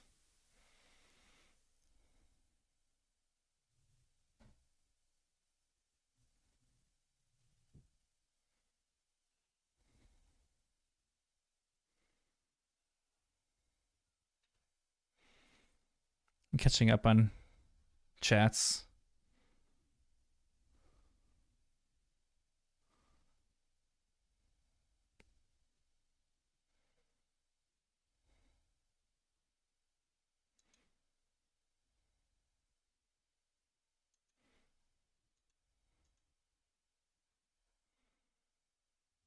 We'll have to agree to disagree. Yeah, Matthew, I'm kind of planning to start a whole nother channel on Star Wars. I don't. It's probably not gonna go that far, but I'll probably do a watch of a lot of the Star Wars stuff on like a different channel. I'll let you guys know obviously, but I don't want to do it. This like seems like more of a Harry Potter channel. I don't want to add like another whole thing on it. But I'll let you guys know if I ever do that. Yeah, Star Wars theory. That's why I don't know. Like, I feel like maybe a bit more confident with some Harry Potter stuff. Star Wars theory, um, is like the leading authority on a lot of Star Wars stuff. He's so good. He's like a weird YouTube creator though. Some of his videos are so boring, but I think the I hate Sandline is actually really really well done. That's like maybe the delivery isn't great, but I kind of like that.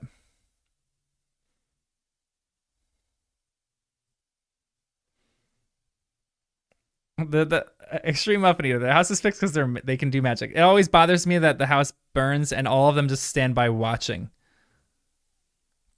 But I don't hate the. So I think someone in our subreddit or someone said it once that they don't hate the fire scene so much, and I kind of changed my mind on it a little bit. Like in a movie, it does make sense that they have to have that kind of drama. But this scene is brutal. We're all Hermione in this scene. We are all Hermione. Excuse me, we all have to go and vomit. Empire of Dreams favorite movie documentaries. I've never seen it. Yes, we'll talk about Star Wars during your tamale call. I'm very excited for that. I feel like Katie. I feel like the prequels have gotten more popular in the last few years. I feel like because when I was a kid, I loved them. I don't think the sequels will ever get love. If I'm being completely honest, I think maybe the Last Jedi will get more love than it does right now. But the Rise of Skywalker is the worst Star Wars movie that they've ever made. It is dreadful. Yeah, this Tom Riddle is great. My brother always says that about this one. He's like, this guy acts in such a creepy way. He's like got charisma. He's got creepiness. He's great.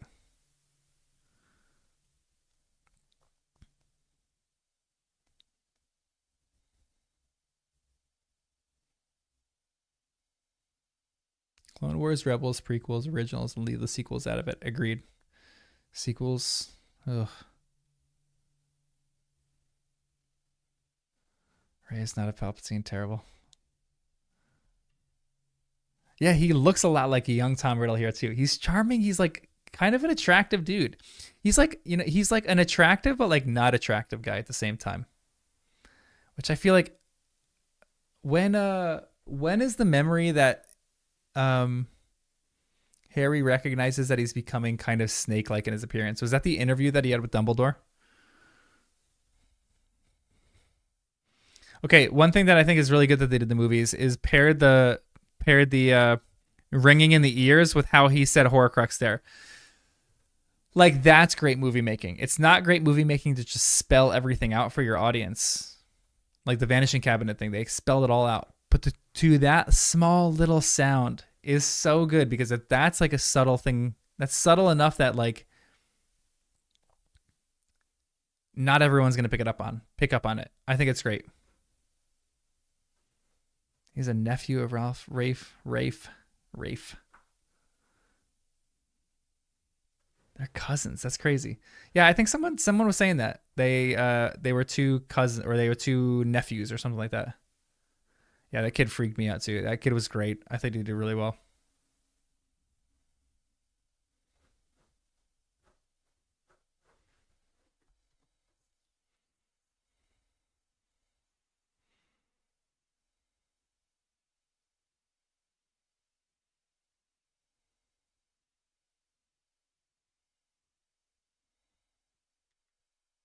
The music in the series is great. Like the music here is really good. It's so intense. Yeah, I love the sound too. I think Slughorn's a great teacher. I may be a great teacher to a select few. Hepzibah's story starts the red eyes. Gotcha.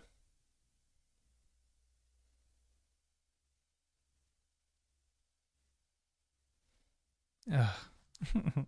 Harry's so dull.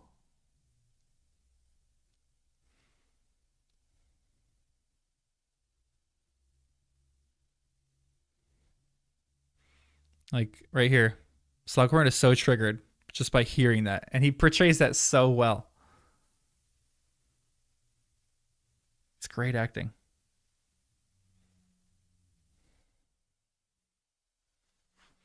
It reminds me that Harry literally saw the exact memory take place, and he's using some of the exact same lines. I'm like, Harry, you are so dull.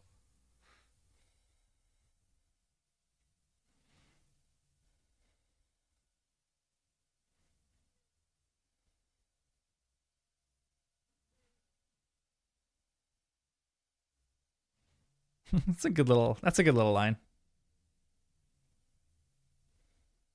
Dumbledore put you up to this, didn't he? Didn't he? Good line.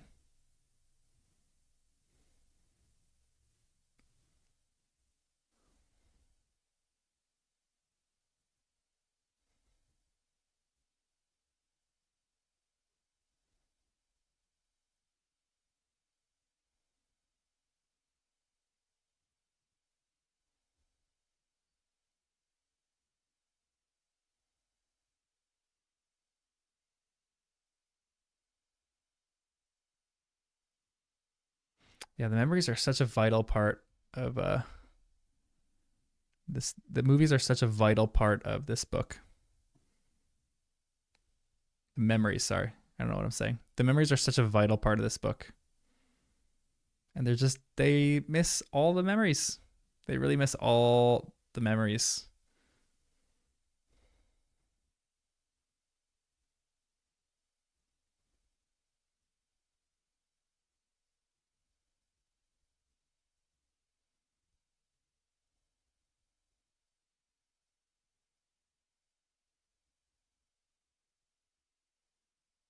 Yeah, Rupert Grint here is incredible.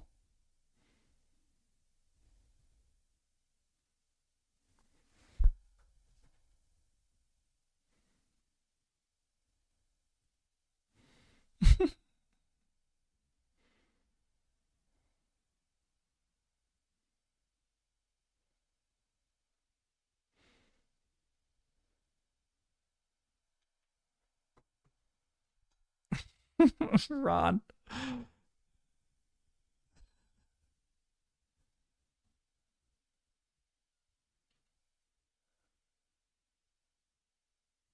Can you introduce me?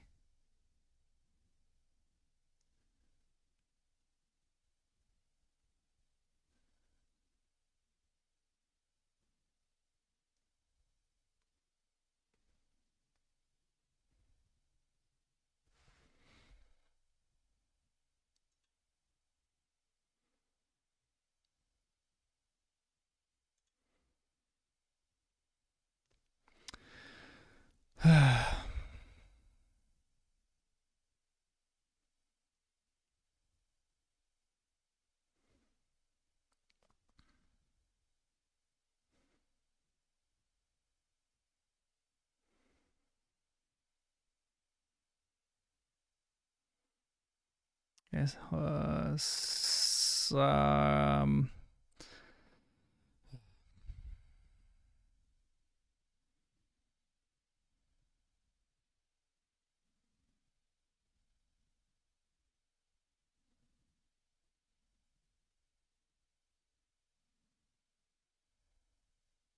Yeah, falling off the couch is so freaking good.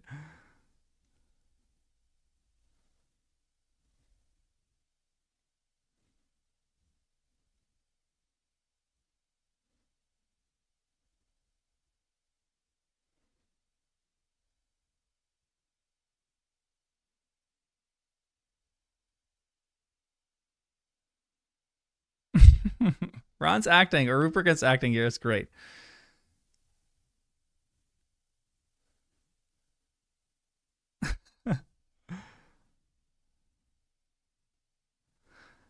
Guys, just as a quick side note, um, there's that person that just came in chat, um, has been stalking me, in real life, which has not been fun. Been a lot of stalking and harassing. Something I'm currently dealing with. So sometimes I gotta just delete people from chat. A little creepy. Um. So sorry, I was a little off there for a second. Talk about it another time. Yeah, not fun. But yeah, Ron in this scene, this is one of Ron's best scenes. Completely convinced. Love Ron in this scene. Like the whole idea of like love, Ron being love drunk is so funny to me.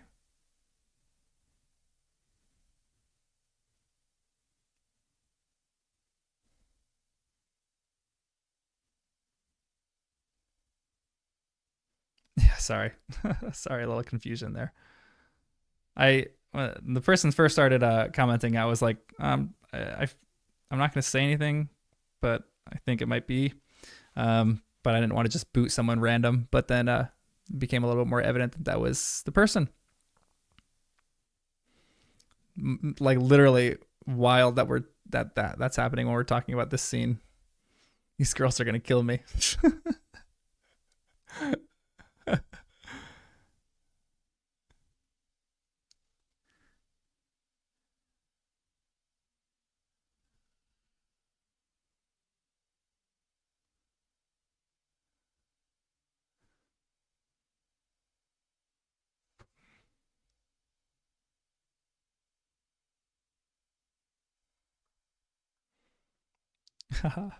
Like Dumbledore is great in the scene. Okay, like this is another Michael Gambon scene that I actually kind of like.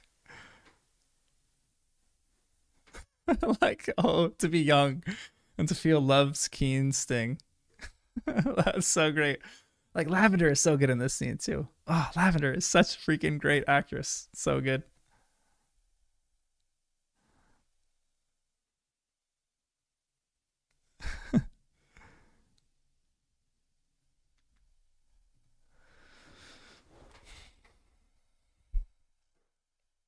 Laugh, laugh.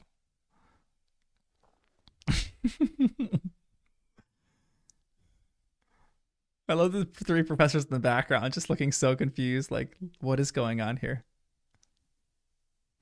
Lavender.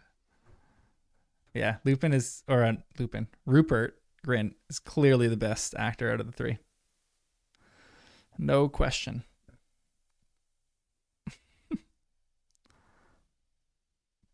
And then the next scene that Lavender's in, where she's like looking dreadful and she's like scraping her fork across the table, is great. This is a great Dumbledore line. And then his smile there, like he has warmth. He has warmth. Maybe it's a little frustrating too, because maybe this is a better Dumbledore movie and he just did it too late. Like he picked up on Dumbledore's character a little bit too late. Maybe he got like a lot of feedback that he didn't have warmth, and he had a little bit of warmth in this movie. That's a great Michael Gambon line.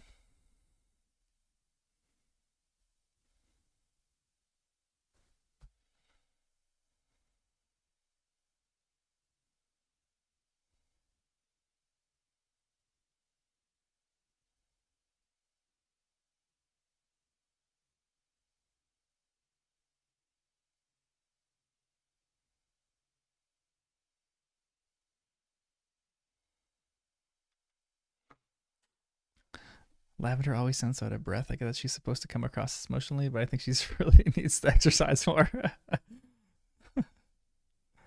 Yeah, she's a great actress. I don't know what else she's in. I'm gonna look it up now. What's her name?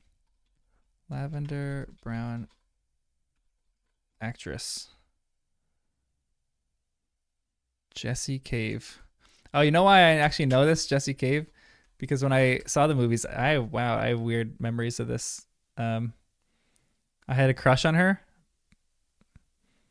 and I looked up Jessie Cave. I think I like followed her on Instagram once when I used to have Instagram. She's kind of a babe. I'm a big Jessie Cave fan. Was.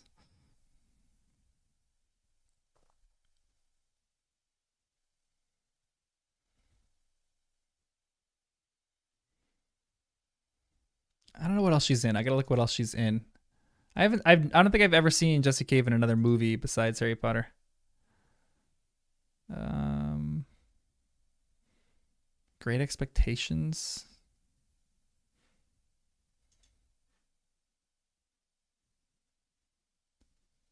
Lavender is the first word into Gryffindor because her first name or her last name starts with a B, so they just go alphabetically.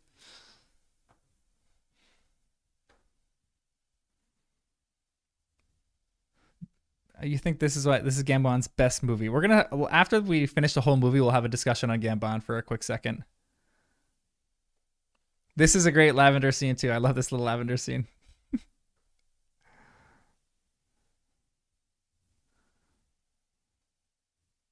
Yeah, Malfoy's character gets like an upgrade in this movie, but maybe he just gives away too much. He's a little bit more mysterious in the books, in this book specifically, but it I think that's because they didn't build his character up very well in a lot of the movies. This is just funny to me. Look at her. Look at Lavender. She seems a bit put out. Poor Lavender. Look at the girl sitting next to her.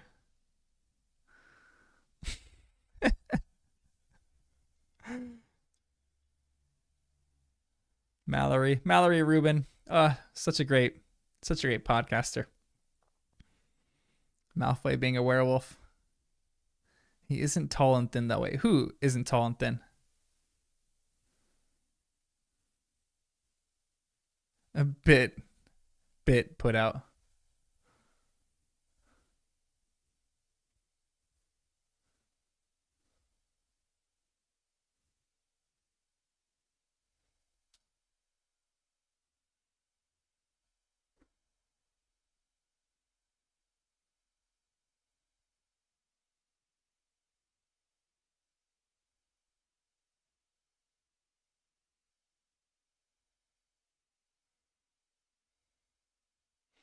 Katie Bell just looks like a good Quidditch player.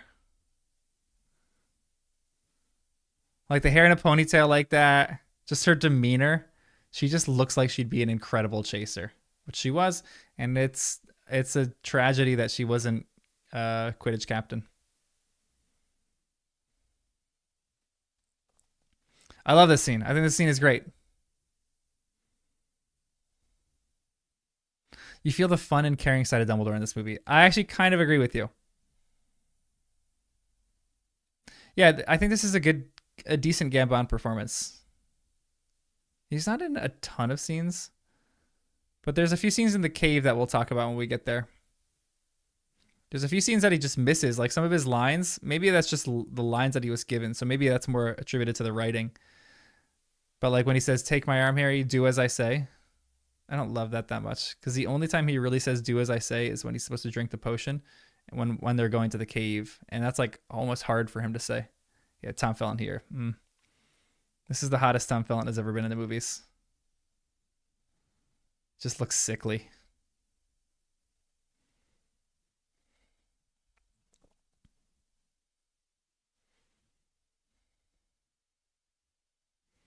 Okay, here's something that I actually kind of miss in the movies. When Snape comes in, he doesn't do like a sing-songy counter curse. I guess that's what it's kind of called.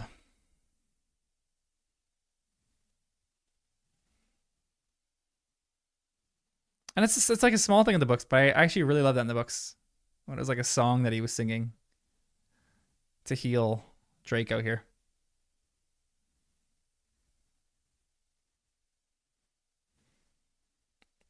Yeah, Extreme Muffin Eater. I'm actually kind of with you. It is a little weird that they're not sitting at the same tables.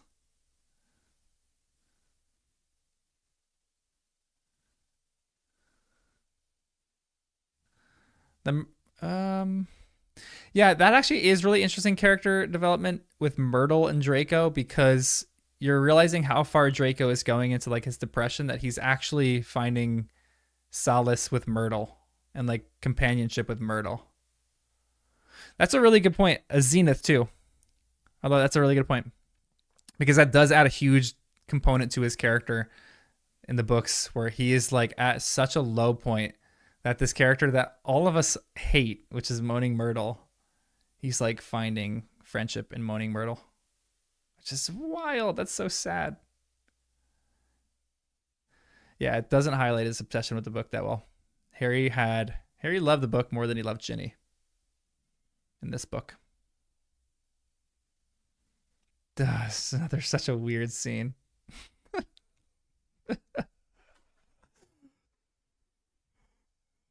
Oh, guys, it's so weird. Bonnie, right? Come on, Bonnie. You can do better than this.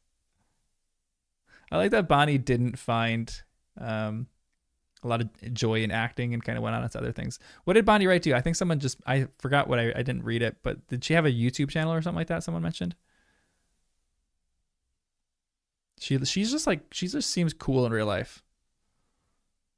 So I feel like I'd like to be her friend. Like I would ever actually like meet Bonnie Wright in real life and be her friend.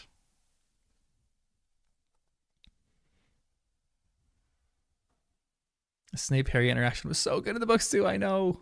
Oh, crushing that they left that out. This scene is awful. This scene is the worst. Even how they just deliver lines at the same time there. What's that? Is just rough.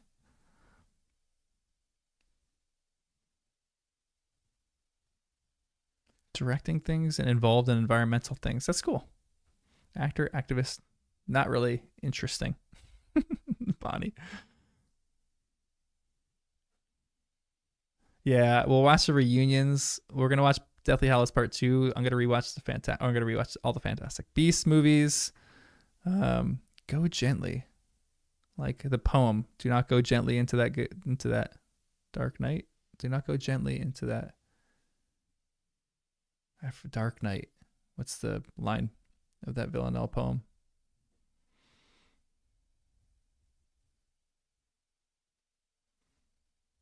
I know they didn't show the diadem. Do not go gently into that good night. That's a great poem. What is that? No, that's not Invictus. What is that poem? Isn't it just called "Do Not Go Gently Into That Good Night"? Maybe, maybe that's actually the name of the poem. I can hide up here too if you like. What the heck? What is that?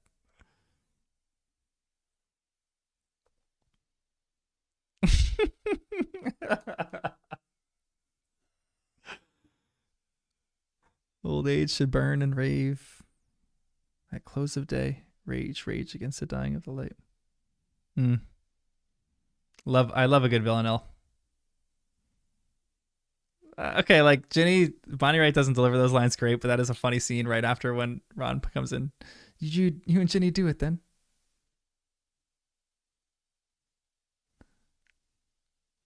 All right, here comes one of my favorite scenes. This scene, front to back, is the best change or not the best adaptation they've had in the movies.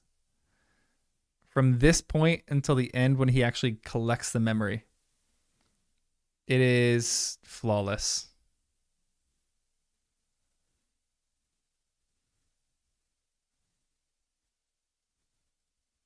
I do kind of hate that he trains the whole thing, so that's one critique that I have.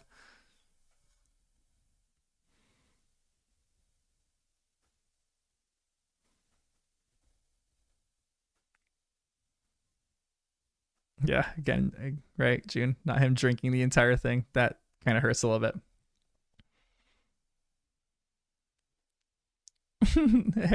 Harry's facial expressions here are pretty great.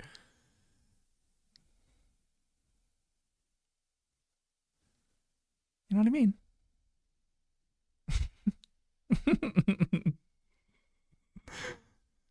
Hi.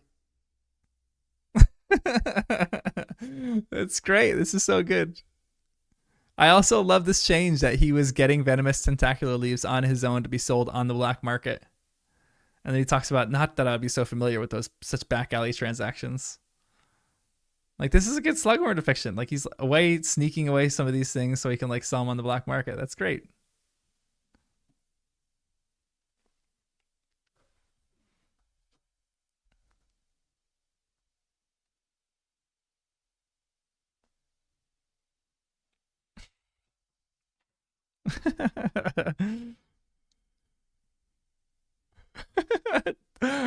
Jim Broadbent is so good.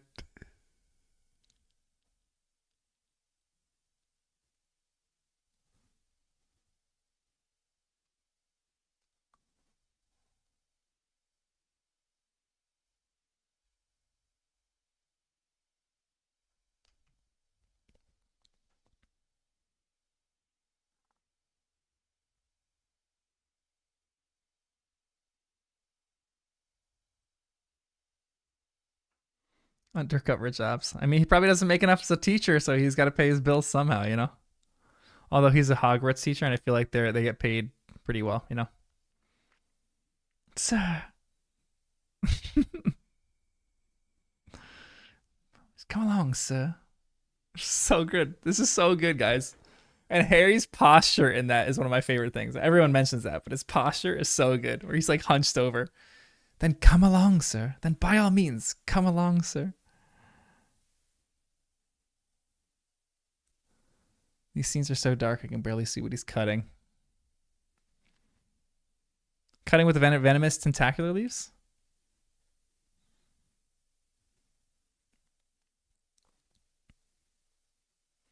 Yeah, he walks so funny.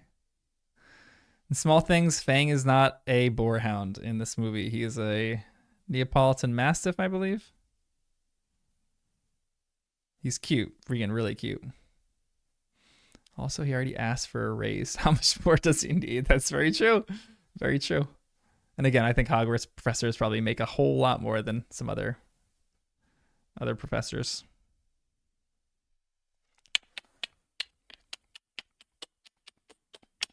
One of my favorites. Love that. I love that Hagrid looks at him like, Harry, are you drunk right now? What is going on?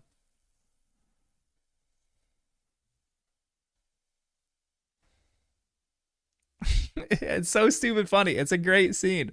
It's just like the liquid luck feel. They nailed the liquid luck feel, I think. It is so freaking good. Yeah, June, I've heard that Daniel was actually drunk in this scene. And here's another change that I think is great. That he asked Hagrid and Hagrid gave him permission to take it.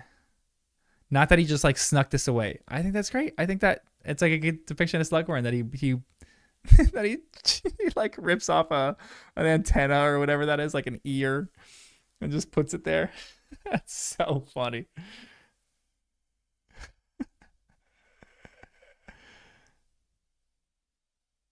And the music here is so great. Like a little Irish Little Irish violin, little Irish fiddle. Abergog, farewell, Abergog, king of the arachnids. Though your body may decay, your soul will linger on. Oh, guys, this scene is so good.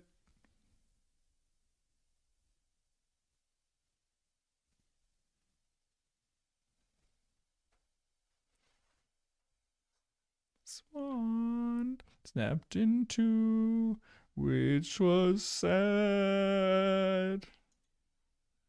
It's so good.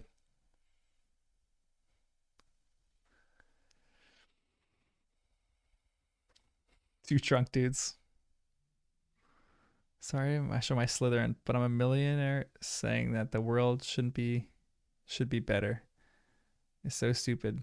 Bonnie does nothing. Yeah, yeah. I'm actually kind of with you on that. Any like celebrity who tries to like make the world better, I'm like, dude, you know nothing of the real life. Okay, one of my favorite scenes of all time here. Poof. Me and my mom quote all like this whole scene to each other all the time.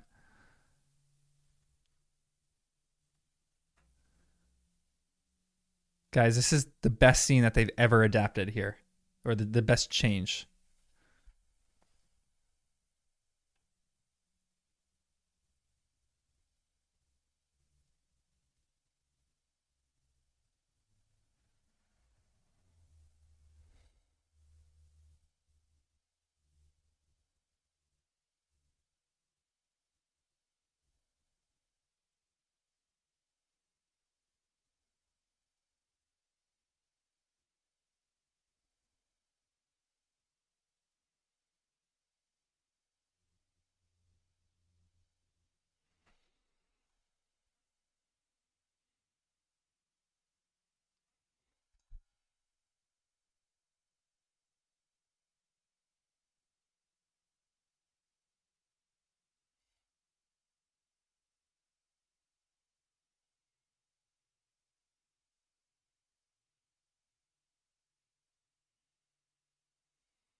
Mm. Guys, I love this scene so much.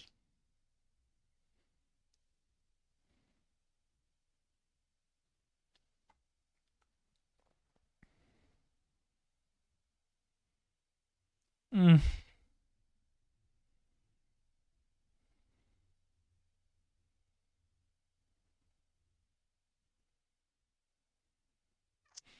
Oh man, this is so good.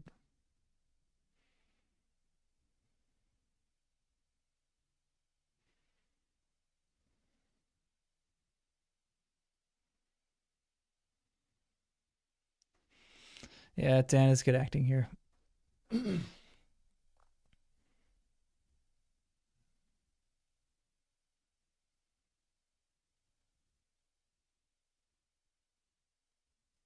Mm.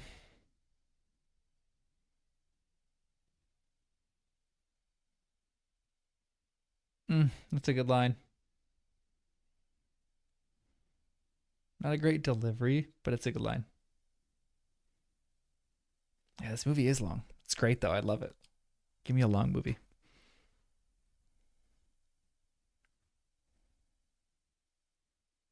I love one of my favorite parts of the scene in the books is that Harry knew he was drunk enough that he wouldn't remember this in the morning. Oh, I think that's so wonderful and thought provoking. I love that Felix did that.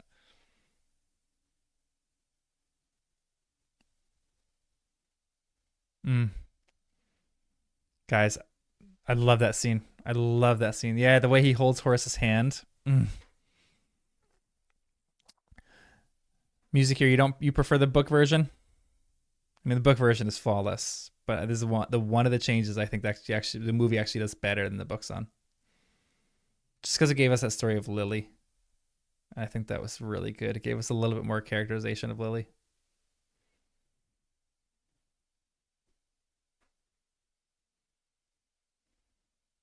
Mm. Music here. Do you have any scenes that any of the movies do that you actually think is better than the books?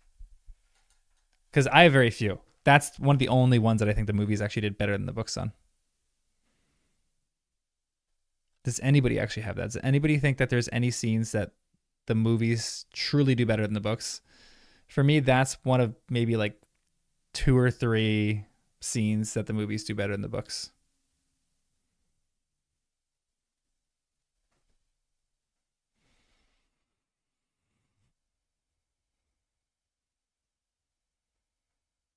Yeah, this kid is a creepy actor. You can like see the Voldemort in him too. So good. Ross, what's going on?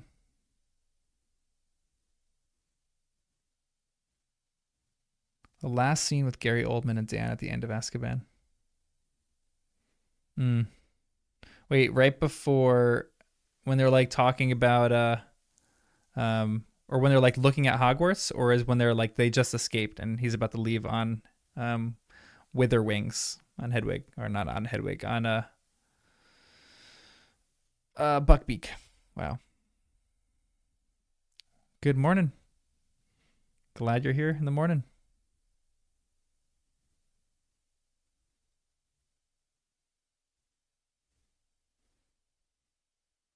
Yeah, it's hard to think in the moment. Yeah, Russ, you just missed the best scene, the Liquid Lux scene. That sucks. I'll rewind that scene because that's one of my favorite scenes in the entire series. I love that so much. Battle of Hogwarts is top tier, and the way Tom dies in the movies is better than the books. Mm, I disagree. I don't know if that's being sarcastic. I don't know if you're being sarcastic because I hate how it does that in the movies.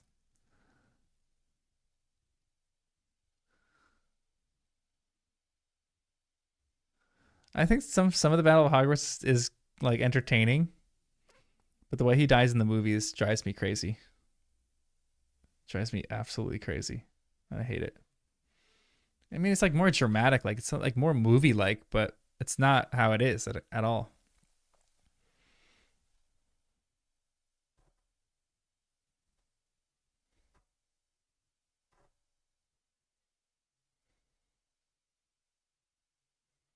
This is an interesting thing that happens here, and I like that it does this. Dumbledore's hand is so creepy here too.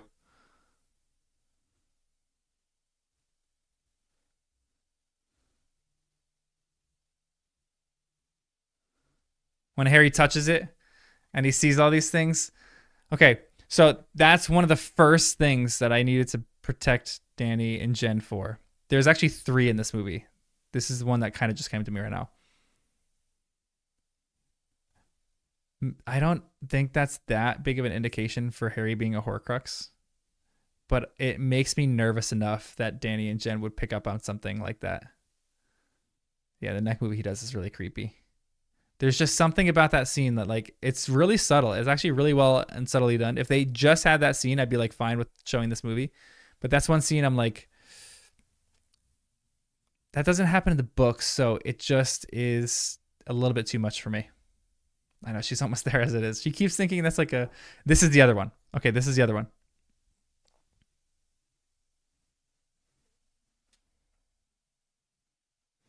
I think this gives away the Snape Dumbledore relationship way too much. That Harry hears this conversation and sees it rather than Hagrid tells him about this conversation. It's so small. It is again so small, but I think that's just too much of hope that the books don't give for Severus Snape. In the books, I love that Danny and Jen automatically hate Snape with everything in them, and I think he's the worst character in the entire books. In the movies, if you just watch it, you're like, oh, maybe there's something, maybe some bigger plot with Snape, and you're like holding on to that hope because of that scene. I think it's just too much, and for them to have dissected this book and hated Snape as much as they did, and then to walk into that scene and see like, why are they depicting it like this? It's a little bit too much. That's the one of the biggest scenes why I didn't want them to watch Half Blood Prince. Probably the biggest reason why I didn't want them to watch the movies.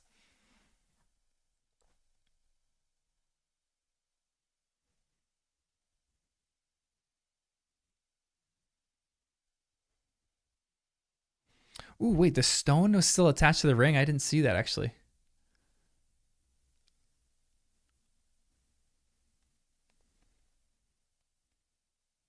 Great music here. Great music here. Love this.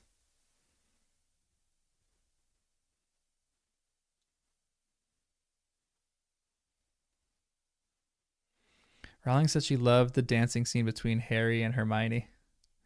We were just talking about the scene before offensive. I actually kind of like that scene. I actually don't mind it. It's a little weird, but I actually don't mind it so much. And I'll explain that in the next movie and why I kind of don't mind it.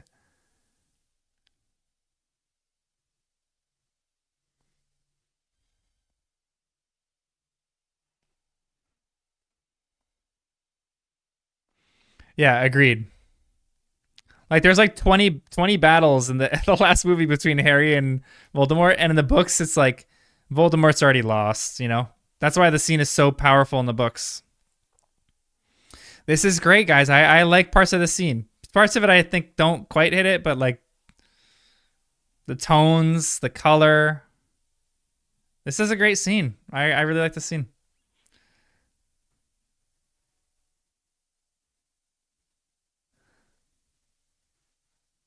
Yeah, I think it's just too much. Because Jen was already on the case of saying that Harry's a Horcrux, even at this point when we were watching, when we had finished this book. And then Danny was he's just too much of an investigator as well. So I feel like they combined would have gotten it or something like that. I just didn't want them to have any of that information.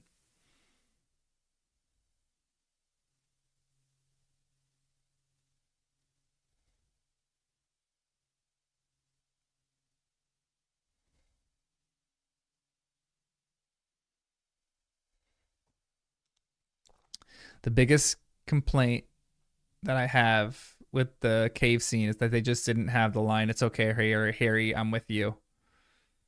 Other than that, I think it's a decent scene. More than decent. I think it's a great scene.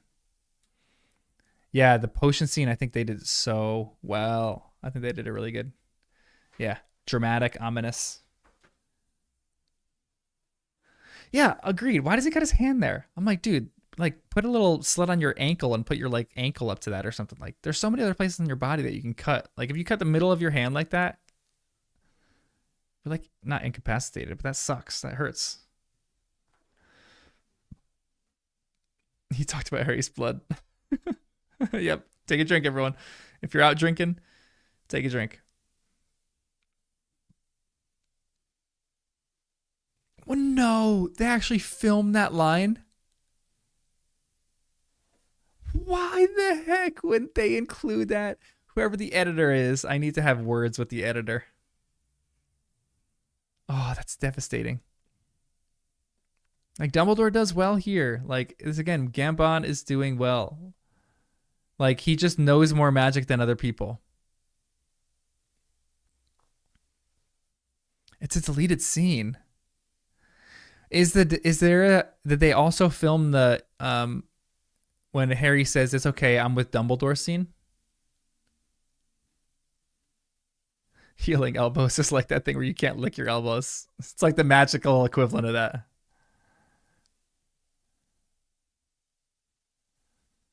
The potion scene is super creepy. Yeah, I'm gonna watch that after. You guys gotta remind me. No way. That's devastating that they actually filmed that line and they didn't put it in.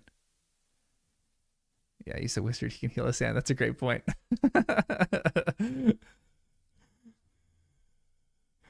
I wonder why. Isn't in the books he didn't actually have himself healing himself, right?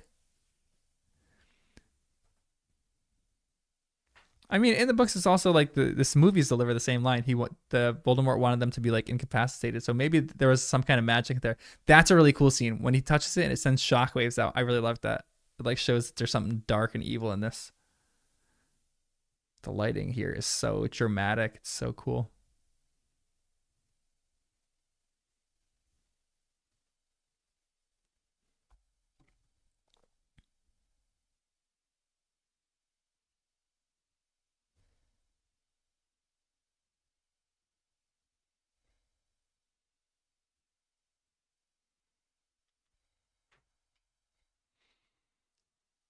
In the books, he cuts his arm. I feel like he would maybe cut his forearm or something like that. Yeah, I know. The shell thing is a little weird. I guess it's the shore. Um, I think maybe they made it the shell because maybe that's like a nod to the books. They like took a trip to the shore. Ooh, this is so dramatic. This is so good. Again, Gambon's good here. Yes, it was his forearm. Unlickable magic area. Yeah, maybe it's just a stylistic thing too. Yeah, it just kind of looked cool. Although I don't know if the shell looks that cool. Maybe it looks kind of cool. Maybe I'm okay with that. Ooh, that's a great point, Jude. I think there's like a point to it as well. And this is something that I don't think maybe Richard Harris would have been more intense with this specific scene because he was older and frailer. But I love how Gambon here does have like the strength that Dumbledore has. He's not crazy frail, but this is really sad. He delivers that line really good. The kill me line.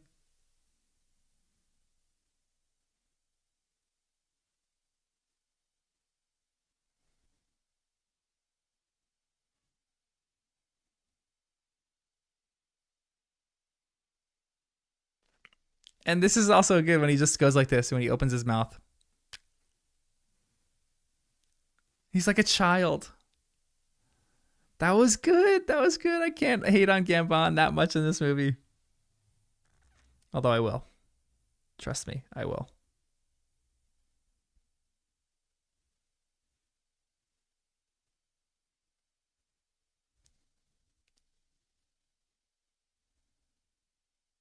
Yeah, scared. Like an old scared person is a scary scene. Okay, there's a lot of things about this scene that I think we got to figure out. Could he have used Aguamenti straight into his mouth?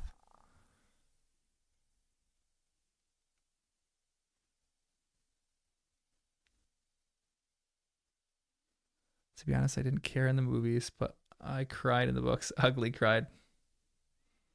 Yeah, there's a few scenes I just ugly cried in the books for.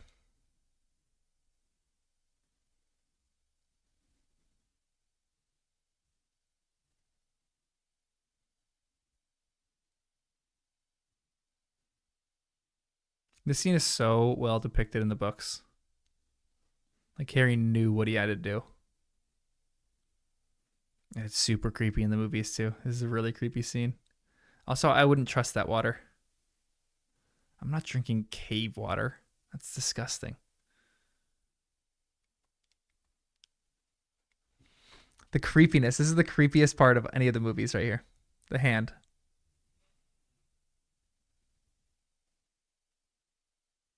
It's easier to scoop up, yeah, water with a shell than a goblet. You're right. Oh, that's so creepy.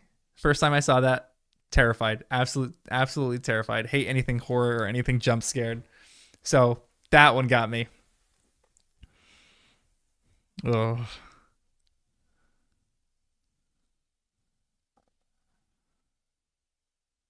Yeah.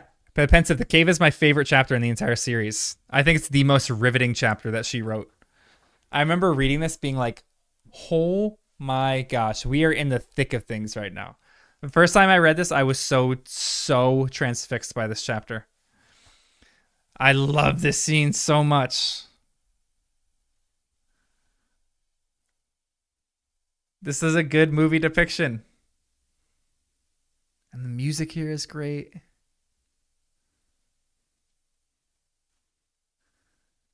Okay, yeah, Jables. Alan Rickman. Okay, we'll talk about actors in a bit. There's Regulus Black strangling him right there. Just kidding. Regulus didn't die in the cave. The music here is great. The music here is so great.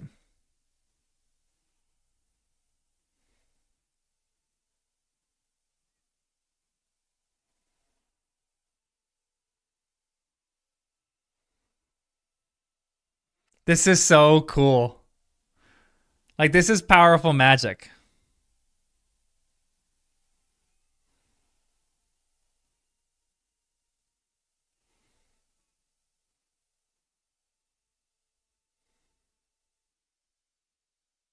Dang, that was cool. I like that.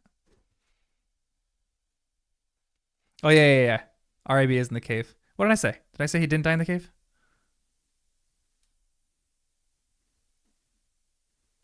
No, it didn't. Yeah, sorry. Did I say he didn't die in that cave?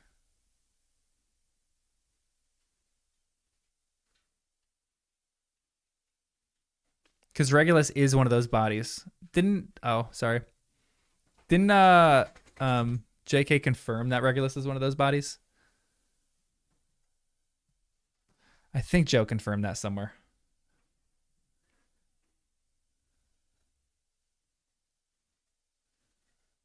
Yeah, maybe not in Fury, but he's maybe a dead body in there. Part of me likes to think that Voldemort came back. No, he actually wouldn't come back to that. But I kind of like the idea that Voldemort would come back because he didn't know about Regulus, and like make him an Inferi, make him like because he found out about this, make him do his own bidding for him.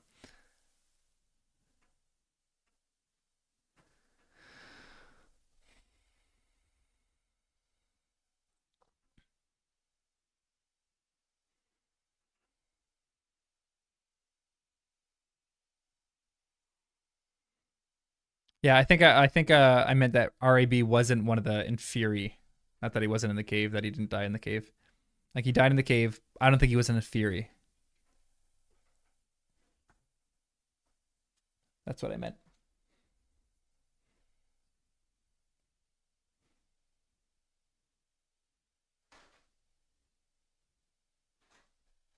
I know, Katie. We were just talking about those lines. Where I'm gonna there. Apparently, there's a deleted scene that he says that. I'm gonna try to find that on YouTube later, and we're gonna watch that after the movie. He could be an inferior. I mean, like he could, but that would only be if Voldemort either put like a curse on that turns anyone that like has been in the water for like 24 hours an inferi, or if he came back specifically to make Regulus an inferi. And I don't think he did either. It is crazy how many inferior were there. They were all like his victims. Okay, worst scene here. This scene crushes me. Gambonda's good in this scene, and I forgot who was saying. Who was saying the Jables? Were you saying the case against Alan Rickman?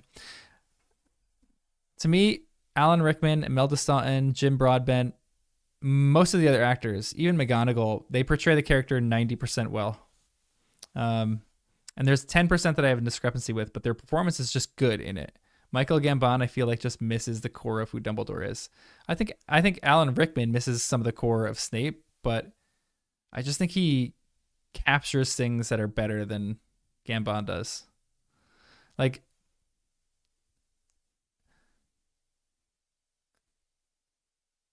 this is actually a good Gambon performance right here.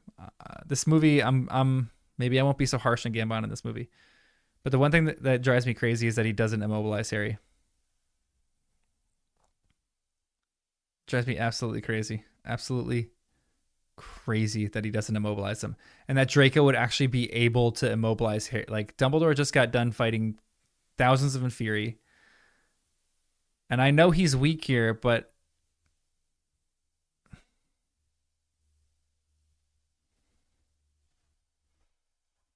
yeah, and agreed. Agreed. That's completely the writing. That's not Gambon's performance. That's why the screenwriting for this movie is just rough for that choice. And again, his line delivery is actually pretty good here. But there's a one line that just gives it away too much when he says, please, Severus, please. Yeah, Felton's great. Tommy Felton is so good here.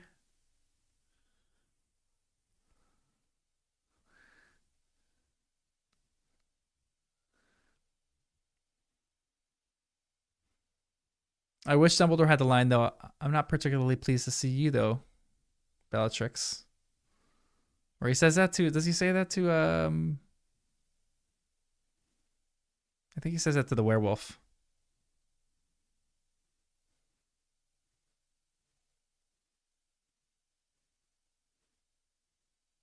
He says that the grayback. That's right. Yeah, I feel like they had to add Bellatrix in the scene because she's so maniacal and so crazy. Yeah, she says that the grayback. That's right.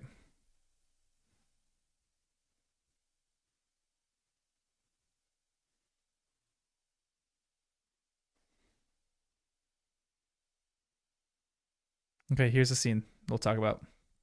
This is another giveaway, I think. Maybe too much.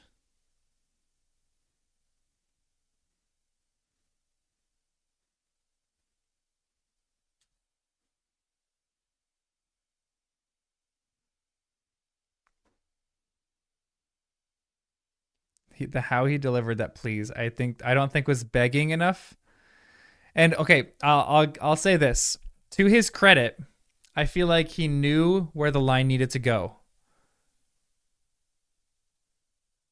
Um like you can see Dumbledore knows the end game when he delivers that line because you could see that that's how he acted it.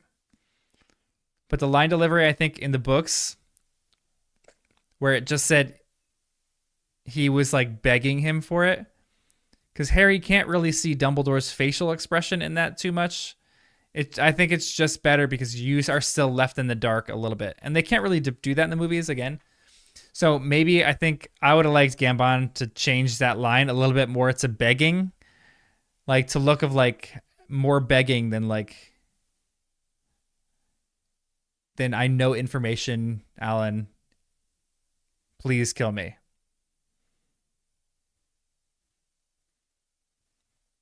Pensive. Wasn't he in a hurry when he hid the dime? I thought that one went through properly. I'm already paying HBC.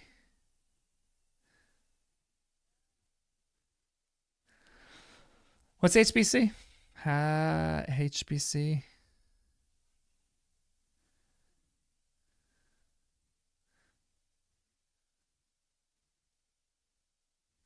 People give Draco a lot of sympathy because of this scene, but I don't forget that he wanted Hermione dead in the second book and Harry did in the seventh. Very true. He doesn't praise Draco in his efforts enough. Yeah, that was actually a fascinating one. Are you going to do a live watch with mics on for the last 3 movies with the S? Yeah, I'm gonna try. I'm gonna try to get them to watch the movies with mics on. I'll see if that works. I would have to figure out how we can do that.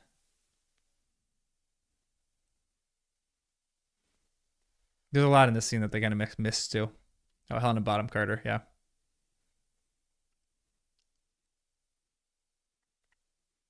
Yeah, they're already paying her, so they're like, well, let's just throw you in a few more scenes. It's not the worst.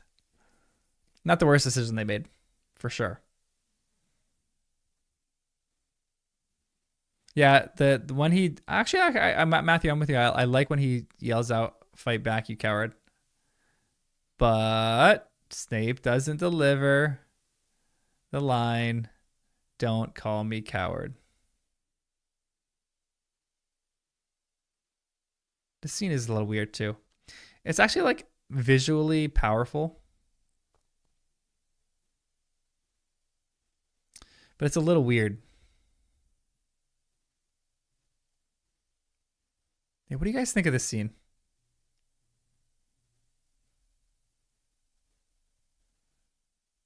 Yeah, Gambon definitely showed it's a mercy thing. That's like the way. Yeah, that's the better wording for it. It was more of a mercy thing rather than a pity thing. Yeah, the Half Blood Prince is so underwhelming. Agreed. Love how they gave her the liberty to change in every scene. Kept everyone on their toes. Yeah, this scene is very emotional. I will agree with that. Even like Seamus is over there crying.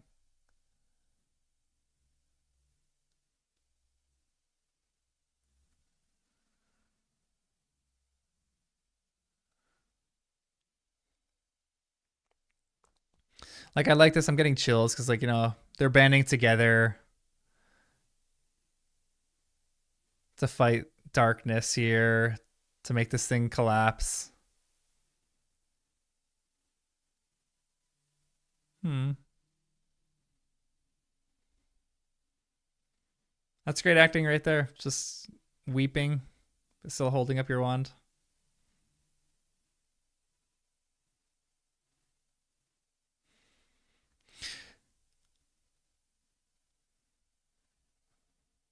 I don't know if June is Harry that sad. Everyone isn't sad. Yeah, everyone isn't kind of sad enough. Wasn't Harry not that sad in this scene? Because when he was going back with Hagrid, he kept saying like Dumbledore's dead, and Hagrid kept saying no, no, no, no, it's not. You're not what you were saying. And then he saw the huddled mass at the foot of the lightning struck tower, and I think his grief wasn't necessarily in this moment. I think he was more numb in this scene, which I think he depicts decently well.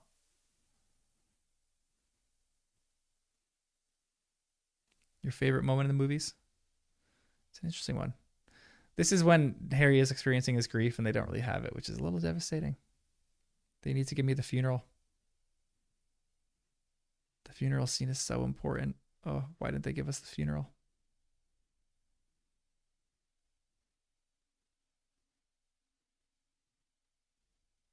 Yeah, when people band together, it's always like you always get the chills and it's like tearing up. Same. It was a cool scene, but it's a little weird, I will admit. The music is fantastic in that scene. Music is my second favorite theme. Lay's theme is my first. That was my second favorite. That's such a good piece of music.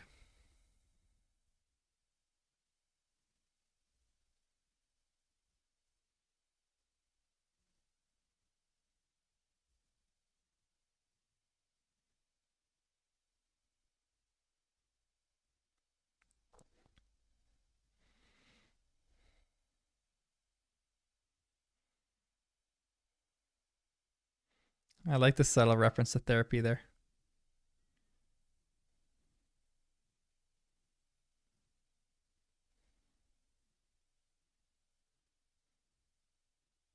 Hmm.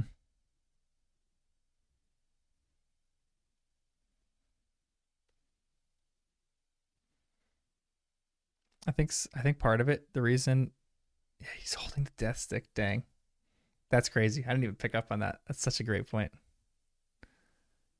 Dang, that's a really fascinating point. Um, I think it's more devastating in the books because we were all devastated upon reading that, and I was like reading that the first time through like teary eyes, blurriness. Yeah, the Saving Private Ryan, everything around us quiet, but the world is actually exploding around him. I don't like the ending of this movie at all.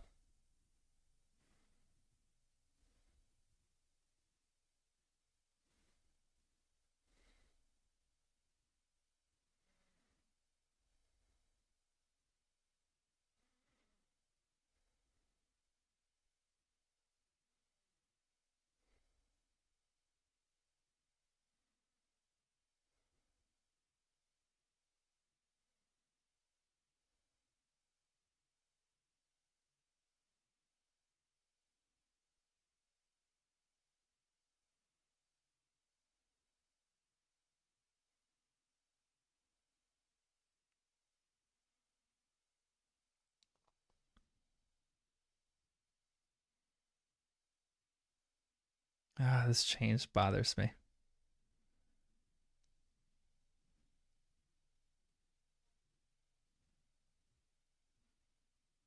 I think this, what they were trying to do in the scene is trying to depict how Harry felt in the end of the books when he's like, I have one more golden day with Ron and Hermione.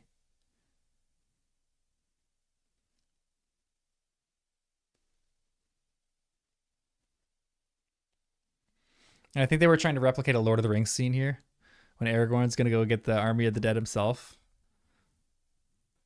and Legolas and Gimli come with him.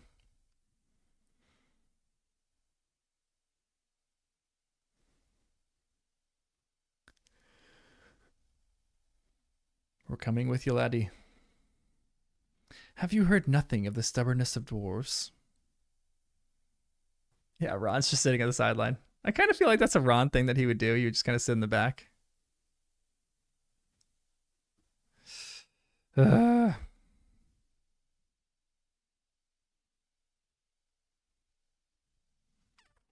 I feel like they could have done better with the Phoenix Lament.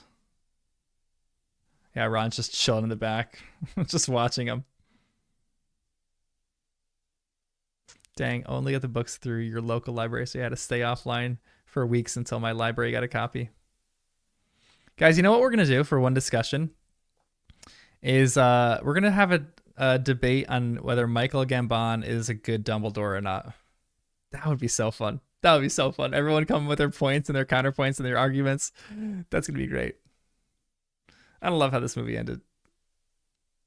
We needed the Dumbledore. We needed the Dumbledore funeral.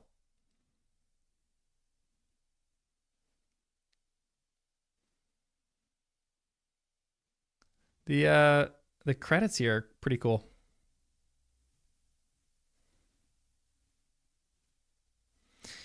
You know what they probably did with the app rating and what they did with all these is just like ink in water. They probably just like sprayed it ink in water and just like took that. Music in this movie is great. Turn it a little lower.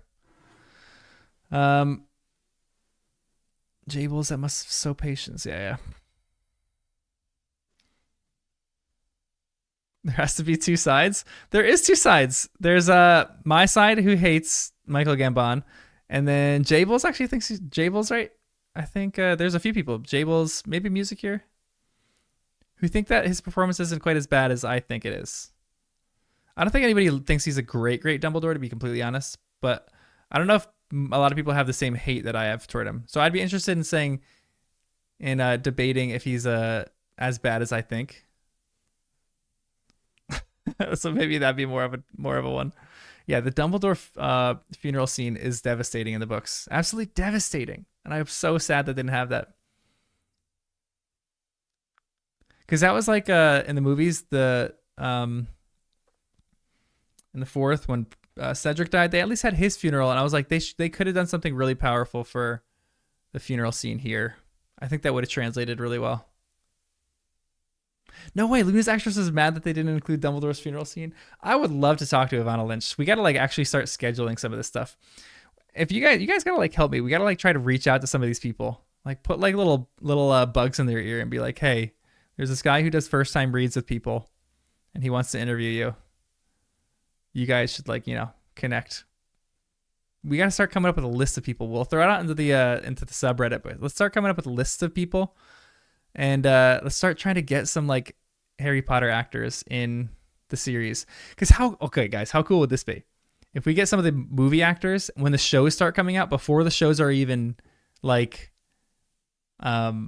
aired, how cool would it be if we got some of those actors and actually got to talk to them? I'm sure the NDA stuff would be ridiculous.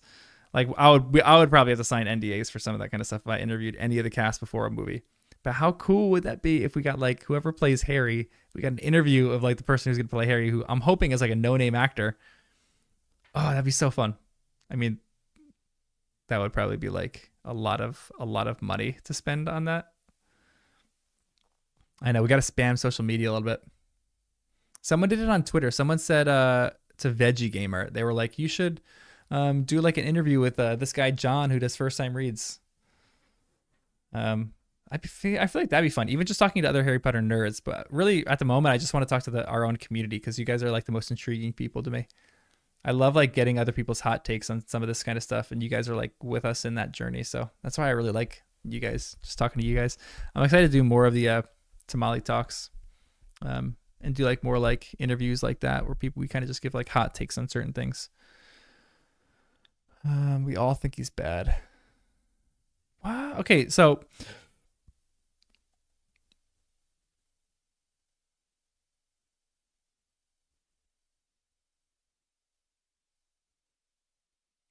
Yeah, for sure. Sometimes the debate between like good actors and bad actors is a little tiring because you just hear it all the time. He's not a good Dumbledore, but I like him in Half-Blood Prince and Deathly Hallows. Yeah, honestly, the look of Gambon I think is actually perfect for Dumbledore. I think he looks like Dumbledore,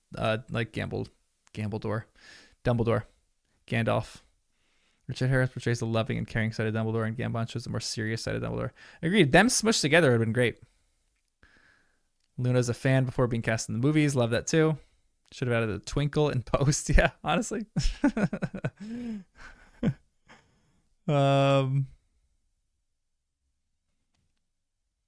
Yeah, spam social media to catch them. Reach out first, and then we'll start tagging them.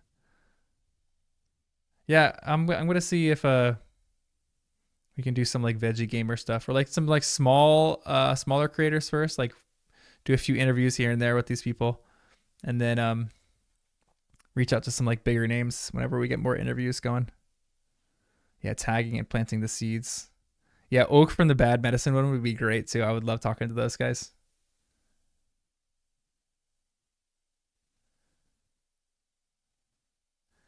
Gambledore. That's what we're gonna call him for now on. Yeah, the Okai, I had a great transformation. I heard that, so I still have to watch that full thing. I haven't watched that full thing yet, but I definitely want to and see. I'm gonna look some stuff up on YouTube real quick. We're gonna switch camera angles. Let me pull up OBS. Let me stop the clock because we're not using that anymore. Stop, close. Oh, I forgot to reset it. Hold on. Reset, close. Oh, didn't work. Oh well. All right. Deleted scene, Harry. With you. Someone send me this if they know where it is.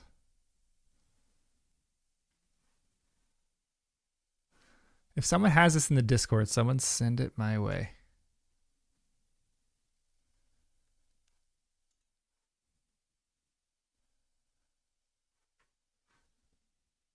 Oh, I would love interviewing John Voth. Guys, we got to come up with a list of people. Start throwing stuff in the Discord or on Reddit somewhere, and we can like actually have a list of people that we can do.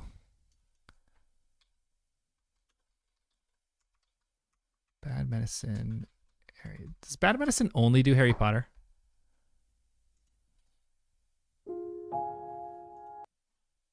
Oh no, they do a bunch of stuff.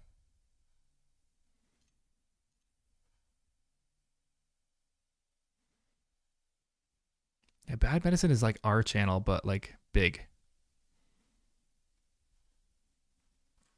So there's 18. Wait, Harry Potter movie reactions. So they have the movie reactions, but they did the books as well, right? Oh, here we go. Yeah. Wait, first time watching Harry Potter and the Prisoner of Azkaban movies.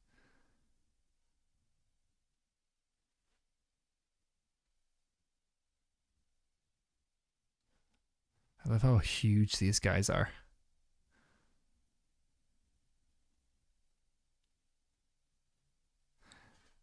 Wait, no way, they haven't done the books yet. No way. Are they currently doing the books? Yeah, that starship launch was crazy cool. The imagery of that was absolutely insane. That thing was really cool.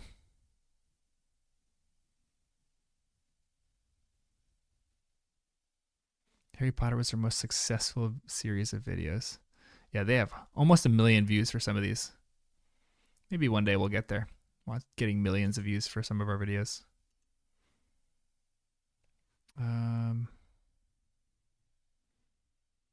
That's why sometimes I'm like shocked that ours aren't getting more. Someone was, we were talking in the members chat in our Discord.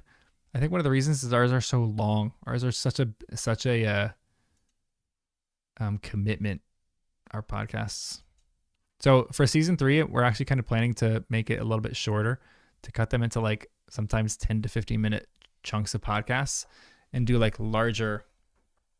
Like we'd have a long live stream, like I'm talking like hours long live stream, and then I would break all the live stream into like small chunks. We literally break it into like podcast per question. We talk like I'd raise a question. What do you think about this scene versus this scene? Because the people that are going to do season 3, 2 of them have read the books and seen all the movies, but one guy has only seen the movies and hasn't read the books at all. So I would just talk about some of the scenes that he thinks has changed and what he likes or didn't like and everything like that. But they're hilarious. They're like 3 hilarious people, so I'm excited to do with them.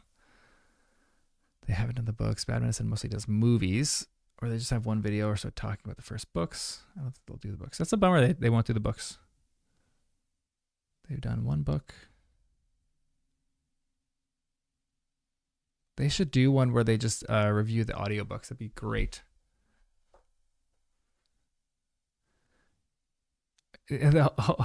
Oak used to run Arnold Schwarzenegger's social media. That's actually really cool.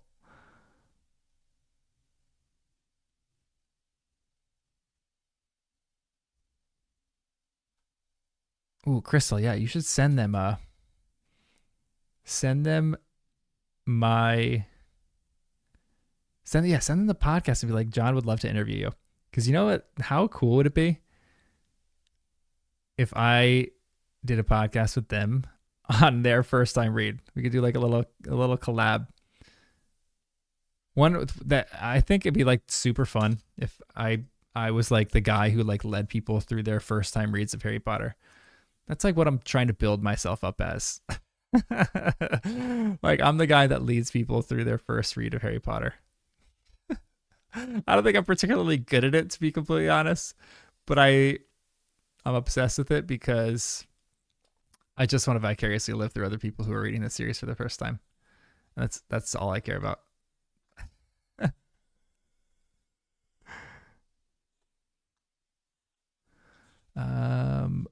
I put the link to the deleted scene on Discord. Beautiful. Is it in the Live Watches chat? Let's see. Here we go. Visit site. Attention shoppers. Here we go. We've lowered prices and locked them in. Locked in. Boom shaka laka.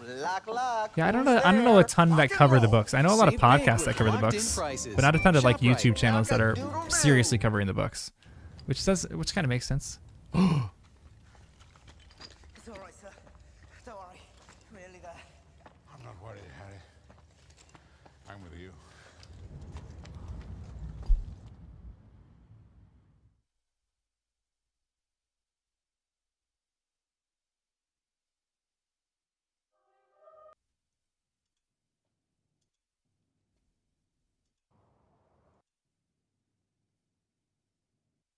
Oh, Bonnie.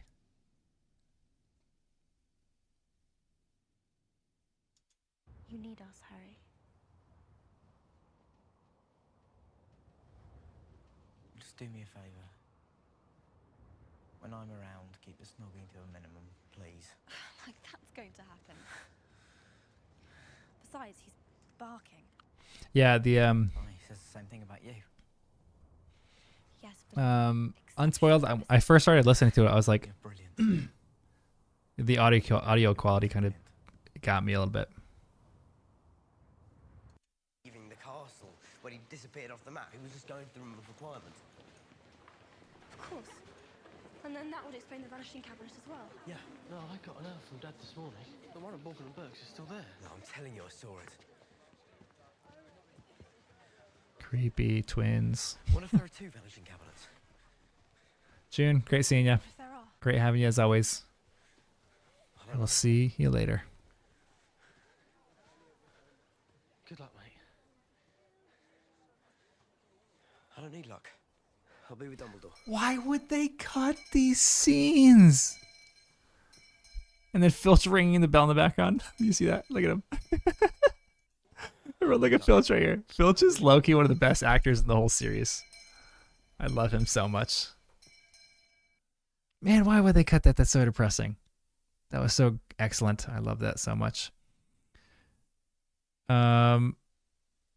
June, have a great time grocery shopping and buying some butterbeer ingredients. That sounds great. Yeah, who are those creepy twins supposed to be anyway? Agreed. I don't even know. Yeah, one thing that we want to do with our podcast that some of the other ones are doing is some of the other podcasts about Harry Potter are becoming very political or very like pro or against Joe. And I was like, I just want to focus on the text. That's all I really care about. I don't want to get into any politics. I don't want to get into any like issues that Joe has that people have with her or not. I just wanted to become like another little safe haven for fans to just rant and rave about the books. So I'm glad that we kind of just stay clear of some of that kind of stuff. Cause I'm like, everyone's got opinions, you know. I don't care about so many people's opinions and things like that. Even what we were saying before with like some of these celebs, like how they like have activism right now and they're not really changing the world at all. One of my favorite things ever was Ricky Gervais' speech at the Golden Globes a few years ago. It was so good. Yeah, exactly. We talk about an art, not JK. Like, I think she's a brilliant writer. Like, I'll talk about her art and I'll talk about her and her relationship to her art.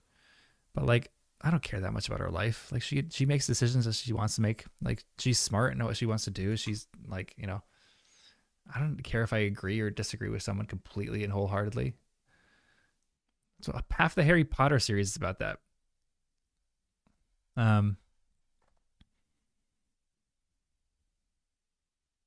Yeah. Let's just focus on Harry Potter, guys. So yeah. That was fun watching that movie. I'm excited to watch the next two. Probably do the next one sometime maybe sometime this week. Yeah, actually probably do it sometime this week. Maybe like I don't know, sometime around, because I have off a few days this week. Yeah, agreed. That drives me crazy, Jables, that some people like refuse to read the series because they just disagree with someone's personal views. I'm like, if we're going to really take that seriously, then like you need to watch every single movie that you watch and study the directors and study every single actor in that movie to make sure they're exactly in line with you before you watch anything.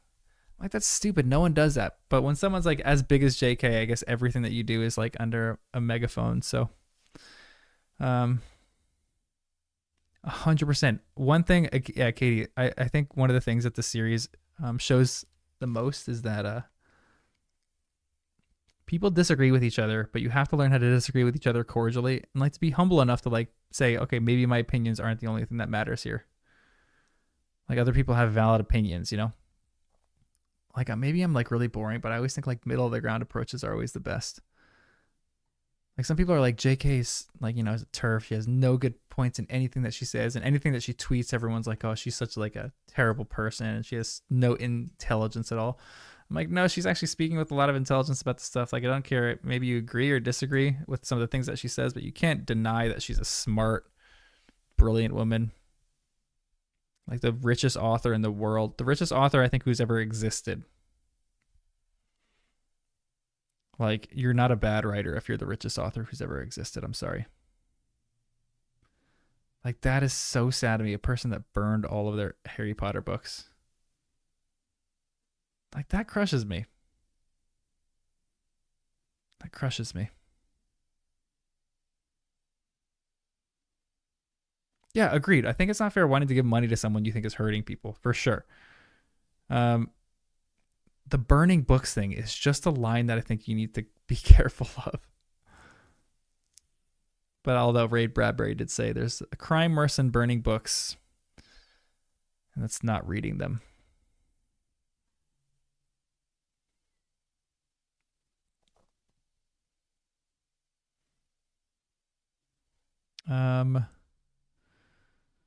But yeah, I'm sticking out of all that stuff. I'm just focusing on Harry Potter and vicariously living through other people who are reading this for the first time.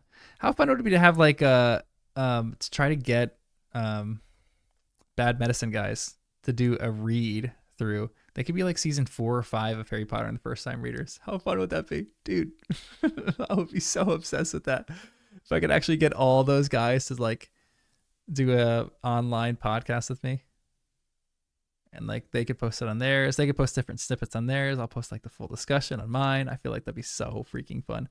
That's why it would be really fun to do some of this stuff. Like I really love the dynamics that I have with like all my friends that are doing this kind of stuff that we're doing the podcast with. Like, currently I'm working with 3 friends and then Abby, who's like one of my best friends. And that makes it good because the rapport is just there. And it's like, you already know it. That's why like I've been waiting for people like my friends right here to read them, because you just already have that rapport going. But, oh, yes, Crystal, you're the best. It'd be so fun to talk with them. That's why I love a Star Wars theory. I don't watch a ton of his stuff, but he just interviews a lot of like Star Wars nerds and all these other like Star Wars um Star Wars creators on YouTube, and he just like interviews and they just talk about theories. I would love to get to that point where I could just like talk theories with people, like hot takes. That would encourage them to read, because Oak seems like the only one that's getting into getting on the books. Yeah, I feel like it'd be fun if we like pitch. If I could like pitch it to them as like, hey, I'll read the books with you over the course of a year, and we can have full live discussions on it. I have a whole list of questions that I'll ask you. We'll go through it quick. I feel like that'd be so fun, man. People are missing out. Guys, I think what we have is brilliant. I'm just waiting for it to like get huge, you know? But you guys are helping me a ton, because I love I just want to like make a ton of stuff about Harry Potter. I'm obsessed with all this stuff. But even like Crystal, you were like helping me out in the members chat. I think we got to break up the podcast into sort of shorter chunks. I need to figure out how to make it marketable. Right now, I don't care that much about marketability. I just care about like creating something that I think is worth it. Like I'm just trying to create a product that I think is beautiful. That's really all I care about right now. Yeah, and I think consistency is one of the biggest things as well. I think like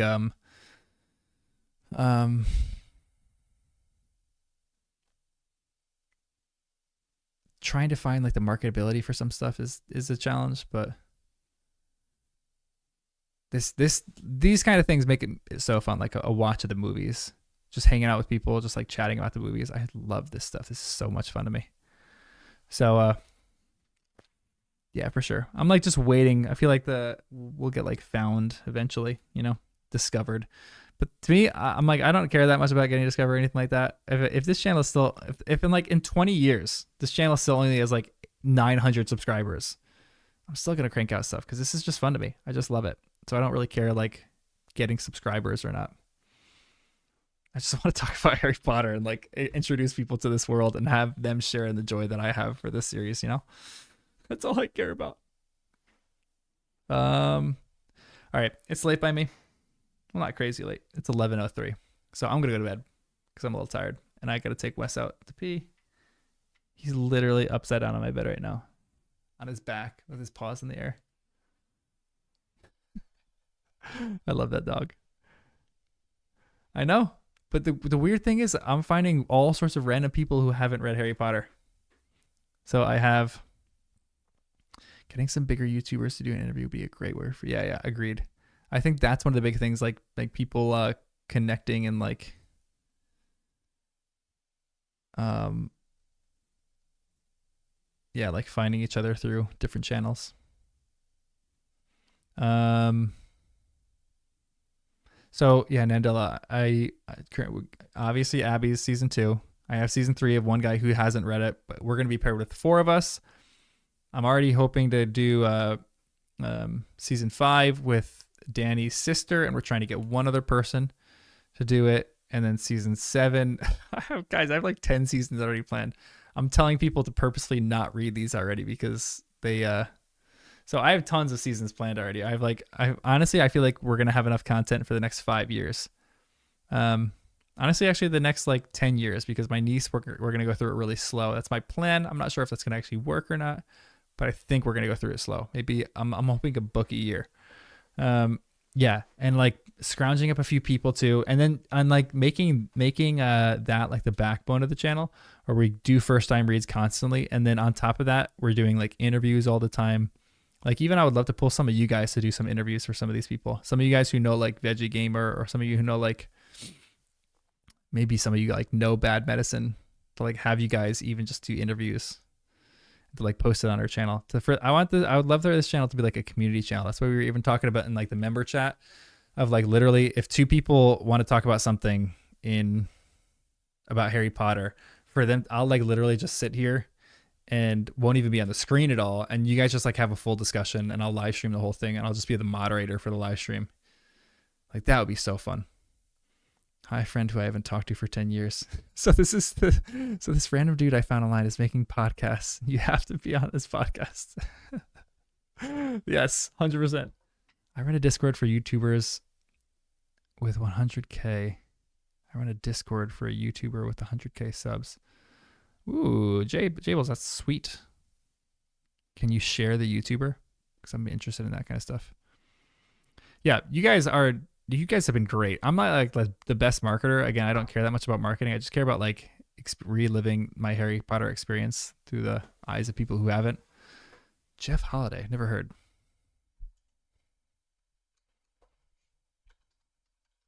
Does he like Harry Potter?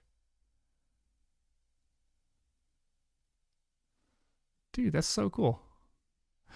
Pseudoscience, investigate cults and scams. That's so cool. Dude, I love people. I love like YouTubers like that. Just cool people making cool content. It's like why I just love YouTubers who make good content. That's like my thing. That's all I want to do. But anyway, guys, I'm going to bed. I'm exhausted right now. It's a long day. I hope you guys have a great night. One of these days I'm going to jump on a stream and we're just going to like talk about this stuff for hours because I have so many different ideas and you guys have so many different ideas. We'll keep throwing stuff out in our Discord as well because like I'm very interested to hear all the ideas that you have in building this whole channel out. Because I think one of the best ways that we're going to build this channel out is just by word of mouth and like by you guys helping me spread the word and figuring other ways we can do this. And because you guys are all brilliant and you guys like even some of the stuff that you're just saying right now, I'm like doing some of that stuff fleshed out is just stuff I've never thought of.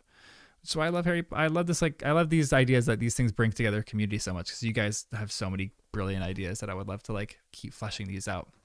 I'm so open for any ideas, guys. Whatever ideas you have, throw down in the